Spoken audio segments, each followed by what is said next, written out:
എല്ലാവർക്കും ടോക്കറ്റീവ് കോർണറിലേക്ക് സ്വാഗതം. ഇന്ന് നമ്മൾ ഡിസ്കസ് ചെയ്യാൻ പോകുന്ന topic is about children and parenting. New gen kids demand and new gen parenting എന്നുള്ളതാണ് നമ്മുടെ ചർച്ചാ വിഷയം. ഇന്ന് നമുക്കിപ്പോൾ ഉള്ളത് കോർപ്പറേറ്റ് ട്രെയിനറും കൗൺസിലറുമായ മിസസ് ഡിംപിൾ റീഷൻ, professional life coach and counselling psychologist Shri Jithin Kalachira, certified life skill expert Shri Nishanth Raj, and this is me Athulya. Sir, ma'am, welcome to the podcast. നമുക്ക് ടോപ്പിക്കിലേക്ക് കിടക്കാം. ജിതിൻ സർ ഡെയിലി ഒരുപാട് കൺസൾട്ടേഷൻ നടത്തുന്ന ഒരു സൈക്കോളജിസ്റ്റാണ്. സോ കുട്ടികളുടെയും പാരൻസിൻ്റെയും പ്രോബ്ലംസ് വളരെ ഡീപ്പായിട്ട് കേൾക്കുകയും അത് ഹാൻഡിൽ ചെയ്യുന്ന ഒരു വ്യക്തി കൂടിയാണ്. സോ ഈ റീസെൻ്റ് ആയിട്ട് പാരൻസിൻ്റെയും കുട്ടികളുടെ ഇടയിൽ പ്രോബ്ലംസ് കൂടുന്നുണ്ടോ? തീർച്ചയായിട്ടും ഇന്നത്തെ കാലത്ത് പേരൻസിൻ്റെയും കുട്ടികളുടെ ഇടയിൽ പ്രോബ്ലംസ് വളരെയധികം കൂടി വരുന്നുണ്ട്. ലാസ്റ്റ് നമുക്ക് വന്നിരിക്കുന്ന കൗൺസിലിംഗ് കേസുകൾ നോക്കുകയാണെങ്കിൽ തന്നെ എബവ് 50% പേരൻസും കുട്ടികളും തമ്മിലുള്ള ഇഷ്യൂ ആയി തുടങ്ങിയിട്ടുണ്ട്. അപ്പോൾ ശരിക്കും പറഞ്ഞു കഴിഞ്ഞാൽ എന്തുകൊണ്ടാണ് പേരൻസിൻ്റെയും കുട്ടികളുടെയും ഇടയിൽ ഈ ഒരു പ്രോബ്ലം കൂടി വരുന്നത് എന്നും പേരൻസിനെക്കുറിച്ചും ന്യൂജൻ കുട്ടികളെക്കുറിച്ചും നമ്മൾ ചർച്ച ചെയ്യേണ്ട ഒരു സമയമാണിത്. സർ, ഈ പാരൻറ്റ് ചൈൽഡ് റിലേഷൻഷിപ്പിൽ പൊതുവെ മിസ്റ്റേക്കുകൾ കൂടുതലും കുട്ടികളുടെ ഭാഗത്താണെങ്കിൽ പോലും അതിനെ പാരൻറ്റിങ് മിസ്റ്റേക്ക് എന്നാണ് പറയുന്നത്. എന്താണ് അങ്ങനെ പറയാനുള്ളൊരു കാരണം? ശരിക്കും പറഞ്ഞു കഴിഞ്ഞാൽ കുട്ടികളുടെ പ്രോബ്ലം ഡീപ്പായിട്ട് നമ്മൾ പഠിച്ചു വരുമ്പം അതിൻ്റെ കാരണങ്ങളെക്കുറിച്ച് ഡീപ്പായിട്ട് നമ്മൾ കൈകാര്യം ചെയ്ത് വരുമ്പോൾ അതിൻ്റെ പഴി ഉറപ്പായിട്ടും പേരൻസിൽ തന്നെ ആയിരിക്കും വന്ന് നിൽക്കുക. ഇപ്പോൾ ഒരു കുട്ടിയുടെ കാര്യം തന്നെ നോക്കുക, അവൻ്റെ ക്യാരക്ടർ ഭയങ്കര നെഗറ്റീവാണ്. ടീച്ചേഴ്സിനോടും പേരൻസിനോടും യാതൊരു തരത്തിലുള്ള ബഹുമാനമില്ല. പെൺകുട്ടികളോടുള്ള അവൻ്റെ ബിഹേവിയർ ശരിയല്ല. നേരെ മറിച്ച് ലഹരി കാര്യങ്ങളൊക്കെ അവൻ ഉപയോഗിക്കുന്നുണ്ട്. അങ്ങനെയുള്ള ഒരു നെഗറ്റീവായിട്ടുള്ള ഒരു കൊച്ചിൻ്റെ ക്യാരക്ടർ നമ്മളെടുത്ത് നോക്കുമ്പോഴത്തേനും അത് കാണുന്ന ടീച്ചേഴ്സാണെങ്കിലും സൊസൈറ്റിയിൽ നിന്ന് അവനെ നോക്കി കാണുന്ന ആൾക്കാരാണെങ്കിലും ആദ്യം പറയുക ശരിക്കും പറഞ്ഞു കഴിഞ്ഞാൽ വളർത്തുദോഷം എന്നാണ്. അപ്പോൾ നമ്മളത് നേരെ എത്തുക പേരൻറ്റിങ്ങിലേക്ക് തന്നെയാണ്. ആ ഒരു കാര്യം നമ്മളിപ്പം as A psychologist, as A councillor നമ്മൾ കൈകാര്യം ചെയ്യുവാണെങ്കിൽ എന്തുകൊണ്ട് ഈ കുട്ടി ഇങ്ങനെ ആയി എന്നുള്ള കാര്യം നമ്മൾ ഡീപ്പായിട്ട് പഠിക്കുന്നു, അതിൻ്റെ കാരണങ്ങളെക്കുറിച്ച് അറിയുന്നു. അപ്പം അവൻ്റെ ചൈൽഡ്ഹുഡിൽ അവന് പേരൻറ്റിൻ്റെ ഒരു കെയർ കിട്ടിയിട്ടുണ്ടാവില്ല. അവൻ കൃത്യമായിട്ടല്ല അവൻ്റെ ചൈൽഡ്ഹുഡ് പേരൻറ്റിങ്ങിലൂടെ അല്ല അവൻ വളർന്നു വന്നിട്ടുണ്ടാവുക. അവൻ്റെ അച്ഛനും അമ്മയും അത്ര നല്ല രസത്തിലുള്ള ആൾക്കാരായിരിക്കില്ല. അച്ഛനോ അമ്മയ്ക്ക് ചിലപ്പോൾ ഒരു എക്സ്ട്രാ മാരിറ്റൽ അഫെയർ ഉണ്ടാവും. അമ്മ ചിലപ്പോൾ പ്രയോറിറ്റീസ് കൊടുക്കുന്ന മറ്റു പല കാര്യങ്ങൾക്കും ആയിരിക്കും. ജോലിയുടെ സ്ട്രെസ്സ് പ്രഷർ കാര്യങ്ങളെല്ലാം കൊണ്ടും കുട്ടികളുടെ അടുത്തായിരിക്കും ഇവർ ഒരുപാട് കാര്യങ്ങൾ ദേഷ്യം തീർക്കുകയും എല്ലാം കുട്ടികളോടായിരിക്കും. അവന് വേണ്ട സ്നേഹവും കെയറും ഒന്നും അവന് കിട്ടിയിട്ടുണ്ടാവില്ല. അപ്പോൾ അവന് മൊത്തത്തിൽ അവൻ്റെ ക്യാരക്ടറിൽ മൊത്തത്തിലൊരു ഫ്രസ്ട്രേഷൻ ഉണ്ടാവും. അതൊക്കെ ആയിരിക്കും അവൻ ഈ രീതിയിൽ പുറത്തേക്ക് കാണിക്കുന്നത്. അപ്പം ഇങ്ങനെയുള്ള കാര്യങ്ങൾ, കുട്ടികളുടെ എല്ലാ കാര്യങ്ങളും നമ്മൾ വിശദമായിട്ട് പഠിച്ചു വരുമ്പോഴത്തേക്കും അതിൻ്റെ ഒരു മെയിൻ റീസൺ എന്ന് പറയുന്നത് പേരൻറ്റിങ് ആയിരിക്കും. അതുകൊണ്ട് ഈ പ്രശ്നത്തിനെ പേരൻറ്റിങ് പ്രോബ്ലം എന്ന് പറയുന്നതിൽ തെറ്റ് പറയാൻ പറ്റില്ല. സോ നിഷാന്ത് സാറിനോടാണ് എൻ്റെ നെക്സ്റ്റ് ക്വസ്റ്റ്യൻ എന്ന് പറയുന്നത്. സർ, എന്താണ് ഈ പാരൻറ്റിങ് എന്ന് പറയുന്നത്? ഒരു സിമ്പിൾ ടേം പറഞ്ഞ്. അതൊരു ചെടി നട്ടിട്ടുണ്ട് എപ്പോഴെങ്കിലും? ചെടി അല്ലെങ്കിൽ ജസ്റ്റ് ഒരു കണ്ടിട്ടുണ്ട് ചെടി നടുന്നത് നേരിട്ടോ ടി വിയിലോ? നമ്മളെന്താ അവിടെ ചെയ്യുന്നത്? നമ്മൾ ആദ്യം ആ ചെടി നടാനുള്ള മണ്ണൊരുക്കും, എന്നിട്ട് ആ വിത്ത് നടും. അതങ്ങ് കിളിർത്ത് വരുമ്പോൾ നമ്മൾ എന്ത് ചെയ്യും? ആവശ്യത്തിന് വെള്ളം ഒഴിച്ചു കൊടുക്കും, വളം ഇട്ട് കൊടുക്കും. ആവശ്യമുണ്ടെങ്കിൽ തണലോ ഇനി പടർന്നു വരേണ്ട വല്ല ചെടിക്കാണെങ്കിൽ നമ്മൾ താങ്ങോ എന്തെങ്കിലുമൊക്കെ കൊടുക്കും, അല്ലേ? ചെടി വളർന്നോളും. നമുക്ക് ആവശ്യമുള്ള സമയത്ത് കൊടുക്കും. ഇത്ര തന്നെയുള്ളൂ. സത്യം പറഞ്ഞാൽ ഇത് തന്നെയാണ് പാരൻറ്റിങ്ങും. കുട്ടികൾ വളർന്നോളും. അവർക്ക് ആവശ്യമുള്ള സമയത്ത് നമ്മൾ കൊടുത്താൽ മാത്രം മതി. ഓക്കെ. സോ ആവശ്യമുള്ള സമയത്ത് അത് ഒന്ന് ഫോക്കസ് ചെയ്യണം. ഓക്കെ. സോ എൻ്റെ നെക്സ്റ്റ് ക്വസ്റ്റ്യൻ ഡിംപിൾ മാമിനോടാണ്. മാമിൻ്റെ ഒരുപാട് പാരൻസ് അല്ലെങ്കിൽ ചിൽഡ്രൻസ് ആയിട്ടുള്ള ഇൻട്രാക്റ്റീവ് സെഷൻസ് ഞാൻ കണ്ടിട്ടുണ്ട്. സോ എന്താണ് മാം ഈ പാരൻസും കുട്ടികളും തമ്മിൽ ഇത്ര പ്രോബ്ലംസ് വരാനുള്ള കാരണം എന്ന് പറയുന്നത്? പലപ്പോഴും പല പേരൻസും പറയുന്ന ഒരു സംഗതിയാണ്, അവർ വിഷമിക്കുന്ന ഒരു സംഗതിയാണ്. പലപ്പോഴും പല കുട്ടികളും വീട്ടിലൊരു സ്വഭാവം, പുറത്ത് വേറെ സ്വഭാവം. അമ്മമാർ വിഷമിച്ച് പറയുന്നൊരു സംഗതിയാണിത്. വീട്ടിലവർക്ക് എല്ലാ കാര്യങ്ങളും ചെയ്തു കൊടുക്കുന്നുണ്ട്, ഭക്ഷണമായിക്കോട്ടെ, അവരുടെ എല്ലാ കാര്യങ്ങളും. പേരൻസിൻ്റെ അടുത്ത് അവർ ചിരിക്കില്ല, അവരുടെ അടുത്ത് സംസാരിക്കില്ല. പക്ഷെ പുറത്തേക്ക് അവരുടെ ഫ്രണ്ട്സിനെ കണ്ടു കഴിഞ്ഞാൽ അവർ വേറെ ലെവലാണ്. അപ്പോൾ എനിക്ക് പലപ്പോഴും തോന്നിയിട്ടുള്ളത് ഈ പേരൻസും കുട്ടികളും തമ്മിൽ ഒരു കണക്ഷൻ ഇല്ലായ്മ അല്ലെങ്കിൽ ഒരു ബോണ്ട് ഇല്ലാത്ത ഒരു സംഗതി.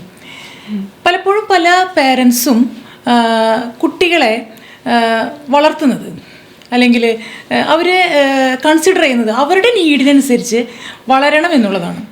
കുട്ടികളുടെ നീഡ് എന്താണെന്ന് അവർ മനസ്സിലാക്കുന്നില്ല. പല കുട്ടികളുടെയും കംപ്ലൈൻറ്റും ഇങ്ങനെ തന്നെയാണ്, എന്നെ കേൾക്കാൻ സമയമില്ല എൻ്റെ പേരൻസിന്, എന്നെ മനസ്സിലാക്കുന്നില്ല എന്നുള്ളതാണ്.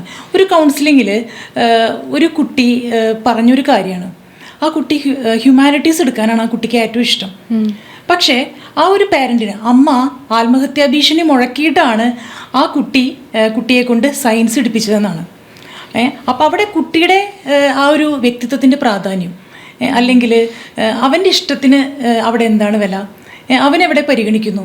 അപ്പോൾ കുട്ടിയും പാരൻറ്റും തമ്മിൽ ഒരു കണക്ഷൻ ഇല്ലാത്തൊരവസ്ഥ, അല്ലെങ്കിൽ ഒരു ബോണ്ടില്ലാത്ത അവസ്ഥ എല്ലാ പ്രശ്നങ്ങൾക്കും ഒരു കാരണം തന്നെയാണ്. Jithin sir, what is your opinion? എന്താണ് ഇപ്പോൾ പാരൻറ്റിങ് പ്രോബ്ലംസ് ഇത്ര ഇൻക്രീസ് ആവാനുള്ള ഒരു അടിസ്ഥാന കാരണം എന്ന് പറയുന്നത്? എൻ്റെ അഭിപ്രായത്തിൽ പേരൻറ്റിങ്ങിൽ അപ്ഡേഷൻ ഇല്ലാത്തത് കൊണ്ടാണ് പേരൻറ്റിങ് പ്രോബ്ലം ഇന്നത്തെ കാലത്ത് ഇത്രയധികം കൂടിയിട്ടുള്ളത് എന്നാണ്. ശരിക്കും പറഞ്ഞു കഴിഞ്ഞാൽ നമ്മൾ സിനിമയിൽ കേട്ടതുപോലെ ഒരു പുതിയ കുട്ടി ജനിക്കുന്ന സമയത്ത് ഒരു പുതിയ പേരൻ്റ് കൂടിയാണ് ജനിക്കുന്നത്. ആരും എക്സ്പീരിയൻസോട് കൂടി ഒരു പേരൻ്റ് എന്നുള്ളൊരു പൊസിഷൻ കൈകാര്യം ചെയ്ത് തുടങ്ങുന്നില്ല. എല്ലാവർക്കും അവരുടെ പേരൻസിൽ നിന്നും എന്താണ് കിട്ടിയത്, അതേപോലെ പല സോഴ്സസിൽ നിന്ന് പേരൻറ്റിങ്ങിനെ കുറിച്ചുള്ള അവരുടെ പുതിയ അറിവുകൾ, ഈ കാര്യങ്ങളെല്ലാം കൂട്ടിച്ചേർത്താണ് അവർ പേരൻറ്റിങ് കൈകാര്യം ചെയ്ത് തുടങ്ങുന്നത്. അപ്പോൾ ശരിക്കും പറയുവാണെങ്കിൽ മാറി വരുന്ന കാലത്തിനനുസരിച്ച് മാറി വരുന്ന കാലത്തെ കുട്ടികൾക്കനുസരിച്ച് പേരൻറ്റിങ് രീതികളും മാറണം. എങ്കിൽ മാത്രമേ അതാത് കാലത്തെ കുട്ടികളെ പേരൻസിനെ ഹാൻഡിൽ ചെയ്യാൻ പറ്റുള്ളൂ. ഞാൻ പ്ലസ് വണ്ണ് പഠിക്കുന്ന സമയത്ത് എൻ്റെ പുസ്തകത്തിൽ കുറ്റിപ്പുറം പാലം എന്ന് പറഞ്ഞൊരു കവിത ഉണ്ടായിരുന്നു. ആ കവിത ശരിക്കും നദിയിൽ നിന്നും മണൽ വരുന്നതിനെക്കുറിച്ചും അതുമൂലം നദി വറ്റി വരണ്ട് പോകുന്നതിനെക്കുറിച്ചൊക്കെയാണ് ആ കവിത പറഞ്ഞു വയ്ക്കുന്നത്. അപ്പം അത് പഠിച്ച് പരീക്ഷ എഴുതുന്ന ഞങ്ങളോട് ചോദിക്കുന്ന ചോദ്യം എന്ന് പറഞ്ഞു കഴിഞ്ഞാൽ ആ കവിതയ്ക്ക് ഒരു ആസ്വാദനക്കുറിപ്പ് എഴുതുക, മണൽവാരൽ കാരണം നദികൾ നശിച്ചു പോകുന്നതിനെക്കുറിച്ച് ഒരു ഉപന്യാസം തയ്യാറാക്കുക, നദിയെ പ്രൊട്ടക്റ്റ് ചെയ്യുന്നതിന് വേണ്ടിയിട്ടുള്ള മുദ്രാവാക്യങ്ങൾ, പ്ലക്കാർഡുകൾ, കാര്യങ്ങളൊക്കെ ക്രിയേറ്റ് ചെയ്യുക. ഇതൊക്കെയാണ് അതിൻ്റെ അകത്ത് പറഞ്ഞു വയ്ക്കുന്നത്. ശരിക്കും ആ ഒരു കവിത പഠിക്കുന്ന കുട്ടിയുടെ മനസ്സിലാക്കി വെക്കുന്ന കാര്യം എന്ന് പറഞ്ഞു കഴിഞ്ഞാൽ നദിയിൽ നിന്നും മണൽ വാരി മാറ്റുന്നത് എന്തോ വലിയ കുറ്റമാണ്, അത് മൂലം നദി നശിച്ചു പോകുന്നു എന്നുള്ളൊരാശയമാണ് ആസ് എ സ്റ്റുഡൻറ്റ് ഞാൻ മനസ്സിലാക്കിയിരുന്നത്. പക്ഷേ 2018 നമുക്ക് പ്രളയം വന്ന സമയത്ത് അതിനുശേഷം ഏറ്റവും കൂടുതലായിട്ട് ഉയർന്ന ആവശ്യം നദികളിൽ നിന്നും മണൽ മാറ്റിയിട്ട് നദിക്ക് സ്വതന്ത്രമായിട്ട് ഒഴുകാനുള്ള വഴി നമ്മൾ ഒരുക്കി കൊടുത്തില്ല എങ്കിൽ വീണ്ടും പ്രളയം വരും. അപ്പോൾ അതെന്താണ്, പ്രകൃതിയിലുണ്ടായ മാറ്റത്തിനനുസരിച്ച് കാലത്തിനനുസരിച്ച് നമ്മുടെ മൈൻഡും മാറി, മാറ്റങ്ങൾ അക്സെപ്റ്റ് ചെയ്തു, മാറ്റങ്ങൾ മാറാൻ നമ്മൾ തയ്യാറായി. അതുപോലെ തന്നെയാണ് എല്ലാ കാര്യത്തിലും മാറ്റം ആവശ്യമാണ്, അതുപോലെ തന്നെ പേരൻറ്റിങ്ങിലും മാറ്റം ആവശ്യമാണ്. ഓരോ കാലത്തെ കുട്ടികൾക്കും അനുസരിച്ച് അതാത് കാലത്തെ പേരൻറ്റിങ്ങും മാറി വരണം. പഴയ രീതിയിലുള്ള ഒരു ചാക്കോമാഷ് ടൈപ്പ് പേരൻറ്റിങ്ങുമായിട്ട് നമ്മൾ നിന്ന് കഴിഞ്ഞാൽ പുതിയ കുട്ടികൾ നമ്മുടെ കയ്യിൽ നിൽക്കില്ല. നിഷാന്ത് സർ, സാധാരണഗതിയിൽ കുട്ടികൾ ഏത് കാലഘട്ടത്തിലാണ് അവരുടെ പാരൻസിൽ നിന്ന് അകന്നു തുടങ്ങുന്നത്? ആക്ച്വലി അതൊരു അകന്നു തുടങ്ങുന്നത് പറയാൻ പറ്റില്ല. അത് കുട്ടികൾ വലുതാവും തോറും അവരുടെ ലോകം വികസിക്കുകയല്ലേ. സോ അവരുടെ ഇൻട്രസ്റ്റ് മാറുകയാണ്.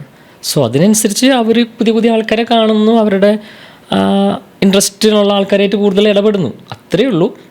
പക്ഷെ എന്നാലും അകന്ന് തുടങ്ങുന്ന റീസൺസും ഉണ്ട്. നമുക്കത് ചോദിച്ച സ്ഥിതിക്ക് അതൊന്ന് പറയാം.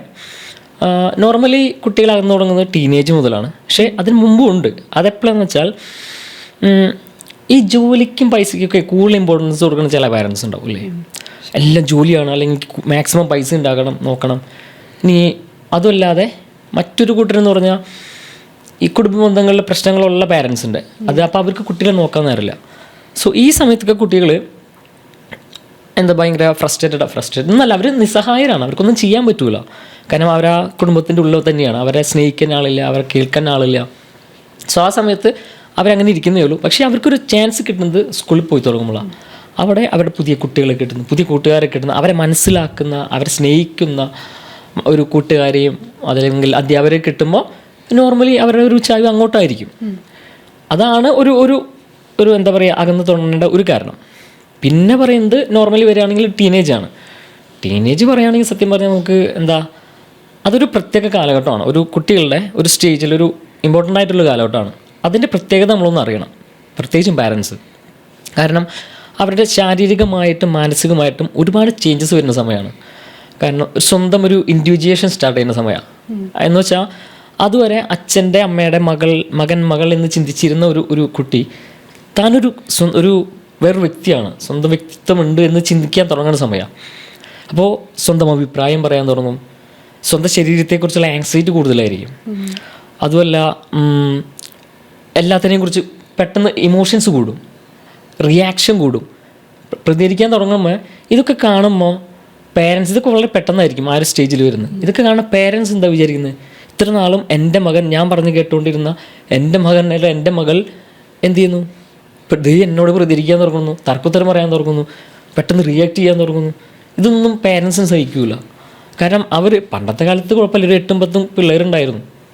പക്ഷെ അന്ന് അവരത്രയും ക്യാരക്ടർ ഒരു ഇതിനെക്കുറിച്ച് ബോധമിടല്ല. ഇന്ന് 1 അല്ലെങ്കിൽ മാക്സിമം 2 ഇത്രയേ ഉള്ളൂ കുട്ടികൾ.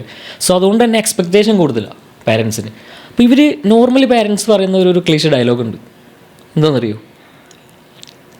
നിന്നേക്കാളും കുറേ ഓണം കൂടുതലുണ്ടാ ഞാനാണ്, അതുകൊണ്ട് ഞാൻ പറയും നിങ്ങൾ കേട്ടാൽ മതി.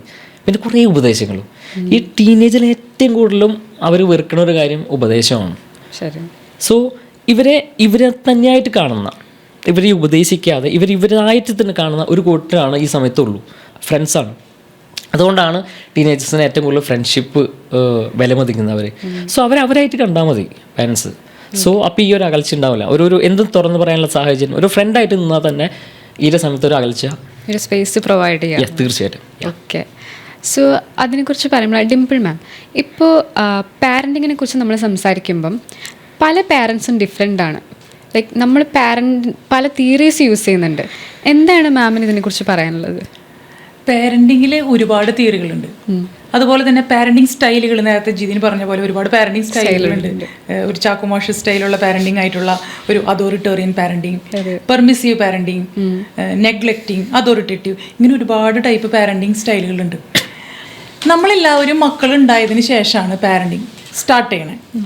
അപ്പോൾ ഞാനായിക്കോട്ടെ, എൻ്റെ മക്കളും ചെറുതായിരുന്നപ്പോൾ ഈ പാരൻറ്റിങ്ങിനെ കുറിച്ചൊന്നും അറിഞ്ഞിട്ടല്ല ഞാൻ മക്കളെ വളർത്തിയതൊന്നും. പക്ഷേ ഇപ്പോൾ ഞാൻ പുറകിലോട്ടൊന്ന് ആലോചിക്കുമ്പോൾ എനിക്ക് തോന്നാറുണ്ട്, എൻ്റെ ചില ബോർഡിങ്സ്, ഞാൻ അവരോട് പറഞ്ഞ ചില കാര്യങ്ങൾ അവരെ ഹേർട്ട് ചെയ്തിട്ടുണ്ട്. അവരുടെ സെൽഫ് റെസ്പെക്റ്റ് കളയുന്ന രീതിയിലുള്ള സംസാരങ്ങളൊക്കെ ഉണ്ടായിട്ടുണ്ട്. അതിലൊക്കെ ഞാൻ ഇപ്പോഴും പുറകിലോട്ട് ചിന്തിക്കുമ്പോൾ എനിക്കത് ഫീൽ ചെയ്യുന്നുണ്ട്. അപ്പോൾ ഈ പാരൻറ്റിങ് സ്റ്റൈലുകളും തിയറികളൊക്കെ തിയറികൾ മാത്രമായിട്ട് നിൽക്കുകയാണ്. അത് എക്സ്പെരിമെൻ്റലി അത് വരുന്നില്ല. ഒരുപാട് PTA സെമിനാറുകളും PTA ക്ലാസ്സുകളൊക്കെ, ഞാൻ ഒരുപാട് PTA സെമിനാറുകൾ എടുക്കുന്ന ഒരാളാണ്. ഇപ്പോഴും ഇതൊരു ചടങ്ങിന് വേണ്ടി മാത്രം നടത്തുന്ന ഒരു സംഗതിയാണ്. ശരിയാണ്. കറക്റ്റായിട്ട് നമ്മൾ അങ്ങോട്ടേക്ക് പോകുമ്പോൾ, ഒരു സ്കൂളിലേക്ക് പോകുമ്പോൾ അവർ പറയും, അരമണിക്കൂർ കേട്ടോ, അല്ലെങ്കിൽ ഒരു 45 മിനിറ്റ്സ് കേട്ടോ, അതിനുള്ളിൽ എല്ലാം പരിപാടി കഴിക്കണമെന്ന്. അപ്പോൾ ഇത് ഒരു ചടങ്ങാണ്. ഒരു അവയർനെസ് എന്ന രീതിയിലേക്കോ ഒരു കണ്ടിന്യൂസ് പ്രോസസ്സ് എന്ന രീതിയിലേക്കോ ഈ പാരൻറ്റിങ്ങിനെ സാധാരണ ജനങ്ങളിലേക്ക് എത്തിക്കാനായിട്ട് ഇപ്പോഴും കഴിയുന്നില്ല എന്നുള്ളതാണ് സത്യം. അപ്പോൾ തിയറികളൊക്കെ അവിടെ തിയറിയായിട്ട് നിൽക്കുക. നമ്മൾ അതിൻ്റെ കൂടെ ഒരു ഒഴുക്കിന് പോകുന്നെന്ന് മാത്രം. അപ്പോൾ പാരൻറ്റിങ് എന്താണെന്ന് സത്യം പറഞ്ഞാൽ ആർക്കും അറിയില്ല എന്നുള്ളതാണ് സത്യം. എനിക്ക് തോന്നുന്നത് പേരൻസിനോടുള്ള കുട്ടികളുടെ ആദ്യത്തെ ആറ്റിറ്റ്യൂഡ് തന്നെ തെറ്റാണ്. എല്ലാ കുട്ടികളും വിചാരിച്ചു വെച്ചിരിക്കുന്നത്, എല്ലാ കുട്ടികളും നല്ല ഭൂരിഭാഗം കുട്ടികളും വിചാരിച്ചു വെച്ചിരിക്കുന്നത്, ഇവരെൻ്റെ പേരൻസാണ്, എൻ്റെ എല്ലാ ആവശ്യങ്ങളും നടത്തി തരേണ്ടത്, എൻ്റെ എല്ലാ ആഗ്രഹങ്ങളും നടത്തി തരേണ്ടത് എൻ്റെ പേരൻസിൻ്റെ ഉത്തരവാദിത്വമാണ് എന്നാണ്. പക്ഷേ ശരിക്കും അത് അങ്ങനെയല്ല. നിയമപരമായി നോക്കിക്കഴിഞ്ഞാൽ പോലും കുട്ടികളായിരിക്കുന്ന ആ ഒരു പ്രായത്തിൽ അവർക്ക് വേണ്ട സംരക്ഷണം നൽകുക, 6 വയസ്സ് മുതൽ 14 വയസ്സ് വരെ കുട്ടികൾക്ക് വിദ്യാഭ്യാസം നൽകുക, ഇതൊക്കെയാണ് നിയമം കൽപ്പിക്കുന്ന ഉത്തരവാദിത്തങ്ങൾ പോലും. ഇത്ര ഉത്തരവാദിത്തങ്ങളെ പേരൻസിന് ശരിക്കും ഉള്ളൂ. പക്ഷേ അതിൻ്റെ അപ്പുറത്ത് കുട്ടികളുടെ എല്ലാ കാര്യങ്ങളും നോക്കി അവർ കുട്ടികളുടെ കാര്യങ്ങളെല്ലാം നടത്തി തരുന്നത് ശരിക്കും കുട്ടികളോടുള്ള സ്നേഹവും കരുതലും കൊണ്ടാണ്. എൻ്റെ കുട്ടി നന്നായിട്ടിരിക്കണം, അവൻ ഹാപ്പി ആയിട്ടിരിക്കണം എന്നുള്ള ഒരു പേരൻസിൻ്റെ കരുതലാണത്. ഈവൻ നമ്മൾ കരിയർ ഗൈഡൻസ് ക്ലാസ്സുകൾ എടുക്കുന്ന സമയം, ആ ഒരു കരിയർ ഗൈഡൻസ് ക്ലാസ്സുകൾ എടുക്കുന്ന സമയത്ത് കുട്ടികളോട് അവരുടെ അംബീഷനെ കുറിച്ച് ചോദിക്കുന്ന സമയത്ത് എല്ലാ കുട്ടികൾക്കും വലിയ വലിയ ആഗ്രഹങ്ങളുണ്ട്. പ്രത്യേകിച്ച് മിഡിൽ ക്ലാസ്സിൽ പെടുന്ന കുട്ടികളുടെ ആഗ്രഹങ്ങളെക്കുറിച്ച് പറയുകയാണ്. അവർക്ക് MBBSന് പോകണം, ദെൻ എയർ ഹോസ്റ്റസ് ആവണം, പൈലറ്റ് ആവണം, അങ്ങനെയുള്ള ആഗ്രഹങ്ങളൊക്കെ ഉണ്ട്. അപ്പം എങ്ങനെയാണ് നിങ്ങളുടെ ഫാമിലിക്ക് ഇതിനുള്ള ഫിനാൻഷ്യൽ ബാക്കപ്പ് ഉണ്ടോ എന്ന് ചോദിക്കുന്ന സമയത്ത് അതൊക്കെ അച്ഛനും അമ്മയും എവിടെന്നെങ്കിലും അറേഞ്ച് ചെയ്ത് തരും. എങ്കിൽ പിന്നെ നിങ്ങൾക്ക് ഇച്ചിരിയുടെ എഫേർട്ട് എടുക്കുകയാണെങ്കിൽ നമുക്ക് മെറിറ്റിൽ പഠിച്ചൂടെ, നിങ്ങൾക്ക് നന്നായിട്ട് എഫേർട്ട് ഇട്ട് കഴിഞ്ഞാൽ മെറിറ്റിൽ സീറ്റ് കിട്ടും, അപ്പോൾ അതനുസരിച്ചുള്ള രീതിക്ക് നിങ്ങൾക്ക് കാര്യങ്ങൾ പ്രൊസീഡ് ചെയ്യാമല്ലോ എന്ന് പറഞ്ഞു കഴിഞ്ഞാൽ എത്ര ഭയങ്കര കോമ്പറ്റീഷനാണ്, അതിന് നമുക്ക് പറ്റില്ല. ശരിക്കും പറഞ്ഞു കഴിഞ്ഞാൽ അതിനുവേണ്ടി എഫേർട്ട് എടുക്കാൻ ഇവർ തയ്യാറല്ല എന്നാണ്. അവിടെ പേരൻസ് ചെയ്യുന്നത് എന്താണെന്ന് വെച്ച് കഴിഞ്ഞാൽ ശരിക്കും എവിടുന്നെങ്കിലും മറിച്ച് അവരുടെ സമ്പാദ്യം എല്ലാം വിറ്റ് അല്ലെങ്കിൽ വീട് പണയപ്പെടുത്തി ലോൺ എടുത്ത് അതും എഡ്യൂക്കേഷൻ ലോൺ പോലും ആയിരിക്കില്ല, ഈ പേരൻസിൻ്റെ പേരിൽ തന്നെ ലോൺ എടുത്ത് കുട്ടികളുടെ ആഗ്രഹങ്ങൾ സീറ്റ് വാങ്ങിച്ചു കൊടുക്കും. ശരിക്കും അത് കുട്ടികളുടെ എഫേർട്ട് അതിൻ്റെ അകത്ത് ഇല്ലാത്തത് കൊണ്ട് തന്നെ കുട്ടികൾ അതിൻ്റെ അകത്ത് യാതൊരു തരത്തിലുള്ള ഉത്തരവാദിത്വം കാണിക്കില്ല. ഈവൻ ഇത് പഠിച്ചു തുടങ്ങി കഴിയുമ്പോഴായിരിക്കും ഒരു റിലേഷൻഷിപ്പിൽ പെടുന്നത്, ആ വഴിക്ക് അങ്ങ് പോവും. ഈവൻ പഠിച്ച് തുടങ്ങിക്കഴിഞ്ഞായിരിക്കും ചിലപ്പം ഇത് കുറച്ച് പാടുള്ള പരിപാടിയാണ്, എന്നെക്കൊണ്ട് പറ്റുന്ന പരിപാടിയല്ല എന്ന് മനസ്സിലാകുന്നത്, അവിടെ വെച്ച് സ്റ്റോപ്പ് ചെയ്യും. കാര്യം കുട്ടികളുടെ എഫേർട്ട് അതിൻ്റെ അകത്തില്ല. അപ്പോൾ ശരിക്കും കുട്ടികൾ മനസ്സിലാക്കേണ്ട കാര്യമെന്ന് പറഞ്ഞു കഴിഞ്ഞാൽ പേരൻസ് അവരുടെ പല സ്വപ്നങ്ങളും അല്ലെങ്കിൽ ഇത്രയും കഷ്ടപ്പെട്ട് അവരാ ഒരു എഫേർട്ട് എടുത്ത് ഈ കാര്യങ്ങളെല്ലാം നടത്തി തരുന്നത് എന്നോടുള്ള സ്നേഹം കൊണ്ടാണ്. ഞാൻ ഈ സ്നേഹവും ഈ ഒരു കരുതലും അവർക്ക് തിരിച്ചും കൊടുക്കണം എന്നുള്ള ആറ്റിറ്റ്യൂഡ് കാണിക്കുന്ന കുട്ടികൾ വളരെ റെയറാണ്. ഈവൻ ഇപ്പോൾ ഓണം കഴിഞ്ഞതേ ഉള്ളൂ, നിങ്ങൾ പേരൻസിനെ നോക്കുക, പേരൻസ് അവർക്കൊന്നും വാങ്ങിച്ചില്ലെങ്കിലും നിങ്ങൾക്ക് ഓണക്കോടി എടുത്ത് തന്നിട്ടുണ്ടാവും. സോ നിഷാന്ത് സർ, ഇപ്പം നമ്മൾ നോക്കുകയാണെങ്കിൽ പുതിയ തലമുറയിലെ കുട്ടികൾ പല രീതിയിലും തെറ്റായ മാർഗ്ഗങ്ങൾ ഉപയോഗിക്കുന്നത് നമ്മൾ കാണുന്നുണ്ട്. എക്സാമ്പിൾ പറയുകയാണെങ്കിൽ ഇപ്പോൾ സിന്തറ്റിക് ഡ്രഗ്സ് പോലുള്ള ഉൽപ്പന്നങ്ങളൊക്കെ ഉപയോഗിക്കുന്നുണ്ട്. ഇതിന് നമുക്ക് പാരൻസിനെ മാത്രം കുറ്റം പറയാൻ പറ്റുമോ, അതോ ടീച്ചേഴ്സിനും അതുപോലെ സൊസൈറ്റിക്ക്, ഭരണാധികാരികൾക്ക്, ഇവർക്ക് ഇതിൽ പങ്കുണ്ടോ? ഒരിക്കലും പാരൻസിന് മാത്രം കുറ്റം പറയാൻ പറ്റില്ല. കാരണം സൊസൈറ്റിക്കും അധ്യാപകർക്കും എല്ലാവർക്കും ഈ ഒരു കാര്യത്തിൽ പങ്കുണ്ട്. ഒന്ന് ആലോചിച്ച് നോക്കി, ഒരു തെറ്റായ വഴിക്ക് പോകണമെങ്കിൽ അതിനുള്ള ഈസിയായിട്ടൊരു സാഹചര്യം അവിടെ ഉള്ളത് കൊണ്ടാണല്ലോ പോകുന്നത്. ഇപ്പോൾ മറ്റ് രാജ്യങ്ങളുടെ കാര്യം എടുക്കാം, ഫോർ എക്സാമ്പിൾ ഗൾഫ് കൺട്രീസ്, അവിടെ നമുക്ക് ഒരിക്കലും ഒരു നിരോധിത ഡ്രഗ്സ് അവിടെ കിട്ടൂല. ഒരാളുടെ കയ്യിൽ നിന്ന് കിട്ടിക്കഴിഞ്ഞാൽ അവൻ്റെ ജീവിതം കഴിഞ്ഞു. കാരണം അവിടുത്തെ ലോ അത്ര സ്ട്രിക്റ്റ് ആണ്. അവിടുത്തെ ഭരണാധികാരികളും അതിനെക്കുറിച്ച് ബോധവാന്മാരാണ്, അതിനുള്ള സ്ട്രിക്ട്നെസ് അവർ കൊണ്ടുവരുന്നുണ്ട്. അതുപോലെ ഇവിടെ ഇല്ല. സോ അവർക്കും ഇതിൽ പങ്കുണ്ടല്ലോ നമുക്ക് പറയാം. പിന്നെ അധ്യാപകരുടെ കാര്യം എടുക്കുകയാണെങ്കിൽ ആലോചിക്കുക, പണ്ടത്തെ ഒരു അധ്യാപകർ എന്ന് പറഞ്ഞു കഴിഞ്ഞാൽ നമ്മുടെ പേരൻസിൻ്റെ അല്ലെങ്കിൽ എൻ്റെ അത്രയും അതിനുപരി കുട്ടികളെയും അവർക്ക് അറിയാമായിരുന്നു. ശരി. ഇന്നതല്ല, കാലം മാറി. പ്രത്യേകിച്ച് ഒരു ജോലി മാത്രമായിട്ട് കാണുന്ന ഒരു അധ്യാപകർ ഉള്ള സമയത്ത് അവരും കുട്ടികളെക്കുറിച്ച് ബോധേടല്ല. രണ്ടാമത് പിന്നെ ഒരു സമൂഹത്തിൻ്റെ കാര്യം എടുക്കുകയാണെങ്കിൽ എന്തെങ്കിലും നടന്നു കഴിഞ്ഞാൽ ഇത് എൻ്റെ വീട്ടിലല്ലല്ലോ, അവരുടെ വീട്ടിലല്ലേ, എൻ്റെ മക്കൾക്ക് അങ്ങനെയൊന്നും ഉണ്ടാവില്ല എന്ന് ചിന്തിക്കുന്ന സമൂഹവും ഇതിൽ കുറ്റക്കാരാണ്. സോ സത്യം പറഞ്ഞാൽ എല്ലാവർക്കും പങ്കുണ്ട്. പക്ഷേ എന്തൊക്കെ പറഞ്ഞാലും അവസാനം പറയുമ്പോൾ മെയിൻ ഒരു റോള് പാരൻസിന് തന്നെയാണ്. കാരണം നേരത്തെ JK പറഞ്ഞ പോലെ ഒരു കുഞ്ഞ് ജനിക്കുമ്പോൾ മുതൽ ഒരു പാരൻറ്റും ജനിക്കുകയാണ്. സോ ആ കുഞ്ഞ് വളരുന്ന ഓരോ കാര്യങ്ങളും, കുഞ്ഞിൻ്റെ ഓരോ കൊച്ചു കാര്യങ്ങളും പാരൻറ്റിന് അറിയാം, അല്ലെങ്കിൽ അറിഞ്ഞിരിക്കണം. സോ ഒരു കുഞ്ഞ് വളർന്നു വരുമ്പോൾ അവൻ്റെ ഓരോ മൈന്യൂട്ട് ചേഞ്ചസും, അവരിലുണ്ടാകുന്ന മൈന്യൂട്ട് ചേഞ്ചസും ആ പാരൻറ്റിന് അറിയാം, അല്ലെങ്കിൽ തീർച്ചയായിട്ടും അറിഞ്ഞിരിക്കണം. സോ എന്തെങ്കിലും നോർമൽ മാറിയൊരു ചേഞ്ച് വരുമ്പോൾ ആദ്യം അറിയേണ്ടതും അതിനെ തിരുത്തേണ്ടതും പാരൻ്റാണ്. സോ മെയിൻ റോള് എങ്ങനെ വന്നാലും പാരൻ്റ് തന്നെയാണ് അവസാനം എത്തുള്ളൂ. അതിൽ ഇതിൻ്റെ കൂടെ എനിക്ക് ആഡ് ചെയ്ത് പറയാനുള്ള ഒരു കാര്യം എന്ന് പറഞ്ഞു കഴിഞ്ഞാൽ, ശരിക്കും പേരൻസ് കഴിഞ്ഞു കഴിഞ്ഞാൽ ടീച്ചേഴ്സിനാണ് കുട്ടികളുടെ കാര്യത്തിൽ ഏറ്റവും കൂടുതൽ ഉത്തരവാദിത്തമുള്ളത്. നമ്മൾ ഫേസ്ബുക്കിലും ഇൻസ്റ്റാഗ്രാമിലൊക്കെ ഒരു ട്രോള് കാണാറുണ്ട്. അതായത് ഞങ്ങൾ പഠിച്ചിരുന്ന കാലത്തെ ടീച്ചേഴ്സ് എന്ന് പറഞ്ഞിട്ട് ഇന്നസെൻ്റ് മറ്റേ സാരിയൊക്കെ എടുത്ത് നിൽക്കുന്ന ഒരു ഫോട്ടോ. ദെൻ ഇന്നത്തെ കാലത്തെ ടീച്ചേഴ്സ് എന്ന് പറഞ്ഞിട്ട് കുറച്ച് ക്യൂട്ടായിട്ടുള്ള ടീച്ചേഴ്സ്. ഇവർ തമ്മിൽ ഭയങ്കരമായി ആടും തമ്മിലുള്ള അന്തരം ഉണ്ടെന്ന് വേണേൽ പറയാം. പണ്ടത്തെ കാലത്ത് ഞങ്ങളെ പഠിപ്പിച്ചിരുന്ന ടീച്ചേഴ്സ് ഇച്ചിരി ഏജ്ഡ് ആയിട്ടുള്ള ടീച്ചേഴ്സായിരുന്നു. ഞങ്ങൾ 90s കിഡ്സിനെ പഠിപ്പിച്ചിട്ടുള്ള ടീച്ചേഴ്സ്. ഞങ്ങളുടെ മുഖം ഒന്ന് മാറിക്കഴിഞ്ഞ് കഴിഞ്ഞാൽ രണ്ടാമത്തെ ദിവസം ടീച്ചർ വന്നിട്ട് ചോദിക്കും, എന്താ വീട്ടിലെന്തെങ്കിലും പ്രശ്നമുണ്ടോ?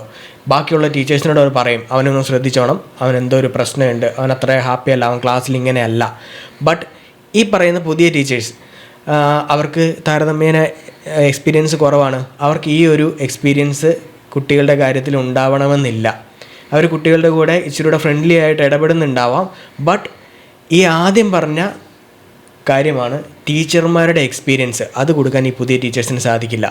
മാത്രമല്ല പണ്ട് കാലത്ത് പഠിപ്പിച്ചിരുന്ന പല ടീച്ചേഴ്സ് ഈ എക്സ്പീരിയൻസ് ഉള്ളതുകൊണ്ട് തന്നെ അവർക്ക് എന്നും സിലബസ് റഫർ ചെയ്യേണ്ട കാര്യമില്ല. പണ്ട് ഇതേപോലെ സിലബസ് മാറുന്നില്ല, ടീച്ചേഴ്സിന് ഇത്രയും വർക്ക് ലോഡില്ല. ഇന്ന് ടീച്ചേഴ്സിന് അതുപോലെ വർക്ക് ലോഡ് ഉണ്ട്, ബാക്കി മറ്റ് പല ക്ലബ്ബുകളുടെയും ചുമതലയൊക്കെ ഉണ്ട്. അപ്പോൾ ടീച്ചേഴ്സിന് ലിമിറ്റേഷൻ ഉണ്ട്, ടീച്ചേഴ്സിനെ കുറ്റം പറയുകയല്ല. ബട്ട് പഴയ ടീച്ചേഴ്സും പുതിയ ടീച്ചേഴ്സും, എക്സ്പീരിയൻസ് ഉള്ള ടീച്ചേഴ്സും എക്സ്പീരിയൻസ് ഇല്ലാത്ത ടീച്ചേഴ്സും തമ്മിൽ ഒരുപാട് വ്യത്യാസമുണ്ട്. ശരിയാണ്. സോ ഡിംപിൾ മാം, നമ്മൾ നേരത്തെ പറഞ്ഞ പോലെ ഈ ലോസിനെ കുറിച്ച് സംസാരിച്ചു. ഇന്നത്തെ കുട്ടികൾ എന്ന് പറയുന്നത് ഭയങ്കര അപ്ഡേറ്റഡ് ആയിട്ടുള്ള കുട്ടികളാണ്. ലൈക്ക് എല്ലാ ലോസിനെ കുറിച്ചും അവർക്ക് നല്ലപോലെ ക്ലിയർ ആണ്. എസ്പെഷ്യലി അവർക്ക് അനുകൂലമായിട്ടുള്ള ലോസിനെ കുറിച്ച് നല്ലപോലെ ബോധവാന്മാരാണ്. അതവർ മിസ്യൂസ് ചെയ്യുന്നതായിട്ട് തോന്നുന്നുണ്ടോ? ഞാൻ ഈ അടുത്ത കാലത്ത് ഒരു സ്കൂളിൽ പോയപ്പോഴുണ്ടല്ലോ, അവിടുത്തെ ഒരു ടീച്ചർ പറഞ്ഞൊരു കാര്യമാണ്. ആ ടീച്ചർ ഒരു കുട്ടീനെ എന്തോ ഒരു തെറ്റ് ചെയ്ത്, വളരെ ഗൗരവമായിട്ടുള്ളൊരു തെറ്റാണ് ചെയ്തത്. ആ തെറ്റ് ചെയ്ത് ആ കുട്ടീനെ ഒന്ന് തല്ലി. അപ്പോഴേക്കും ആ കുട്ടി റേസ് ചെയ്തിട്ട് ആ ടീച്ചറെ ഭീഷണിപ്പെടുത്തിക്കൊണ്ട് പറയാണ്, ടീച്ചർ ഇതിനനുഭവിക്കും, ഞാൻ ചൈൽഡ് ലൈനിൽ ഞാൻ കംപ്ലൈൻറ്റ് ചെയ്യും, ടീച്ചറുടെ ജോലി തെറിക്കും, ടീച്ചർ വൈറലാവും. ഇങ്ങനെയുള്ള കാര്യങ്ങളൊക്കെ പറഞ്ഞ് കുട്ടികൾക്ക് നല്ല ഒരു ധാരണയുണ്ട് അവരുടെ നിയമങ്ങളെക്കുറിച്ചും എന്തൊക്കെ അവകാശങ്ങളാണ് നമുക്കുള്ളത് എന്നുള്ളതിനെ കുറിച്ചൊക്കെ കുട്ടികൾക്ക് നല്ല ധാരണയുണ്ട്. ശരിക്കും പറഞ്ഞു കഴിഞ്ഞാൽ കുട്ടികൾ അവർക്ക് അനുകൂലമായിട്ടുള്ള നിയമങ്ങൾ വളച്ചൊടിക്കുന്നുണ്ട് എങ്കിൽ അതിന് മാതൃക കാണിച്ചു കൊടുക്കുന്നത് നമ്മൾ മുതിർന്നവർ തന്നെയാണ്. അപ്പോൾ ഇപ്പോൾ നിയമങ്ങളുടെ കാര്യം പറയുമ്പോഴത്തേക്കും സ്ത്രീകളെ സപ്പോർട്ടീവായിട്ടുള്ള, അവർക്ക് സപ്പോർട്ടീവായിട്ടുള്ള ഒരുപാട് നിയമങ്ങളുണ്ട്. ശരിക്കും പറഞ്ഞു കഴിഞ്ഞാൽ സ്ത്രീകൾ വീടിനുള്ളിൽ ഒരുപാട് കഷ്ടപ്പാടുകൾ അനുഭവിച്ചിരുന്ന സമയത്ത് അവർക്ക് വേണ്ടിയിട്ട് ഉണ്ടാക്കിയിട്ടുള്ള നിയമങ്ങളാണ്. അവർക്ക് അങ്ങനെ ഒരു പ്രശ്നം ഉണ്ടാവാണ്ടിരിക്കാൻ, അവർക്ക് സപ്പോർട്ട് കിട്ടാൻ വേണ്ടിയിട്ട്, നിയമത്തിൻ്റെ ഒരു സുരക്ഷിതത്വം അവർക്ക് കിട്ടാൻ വേണ്ടിയിട്ടാണ് ഈ നിയമങ്ങൾ ഉണ്ടാക്കി വെച്ചിരിക്കുന്നത്.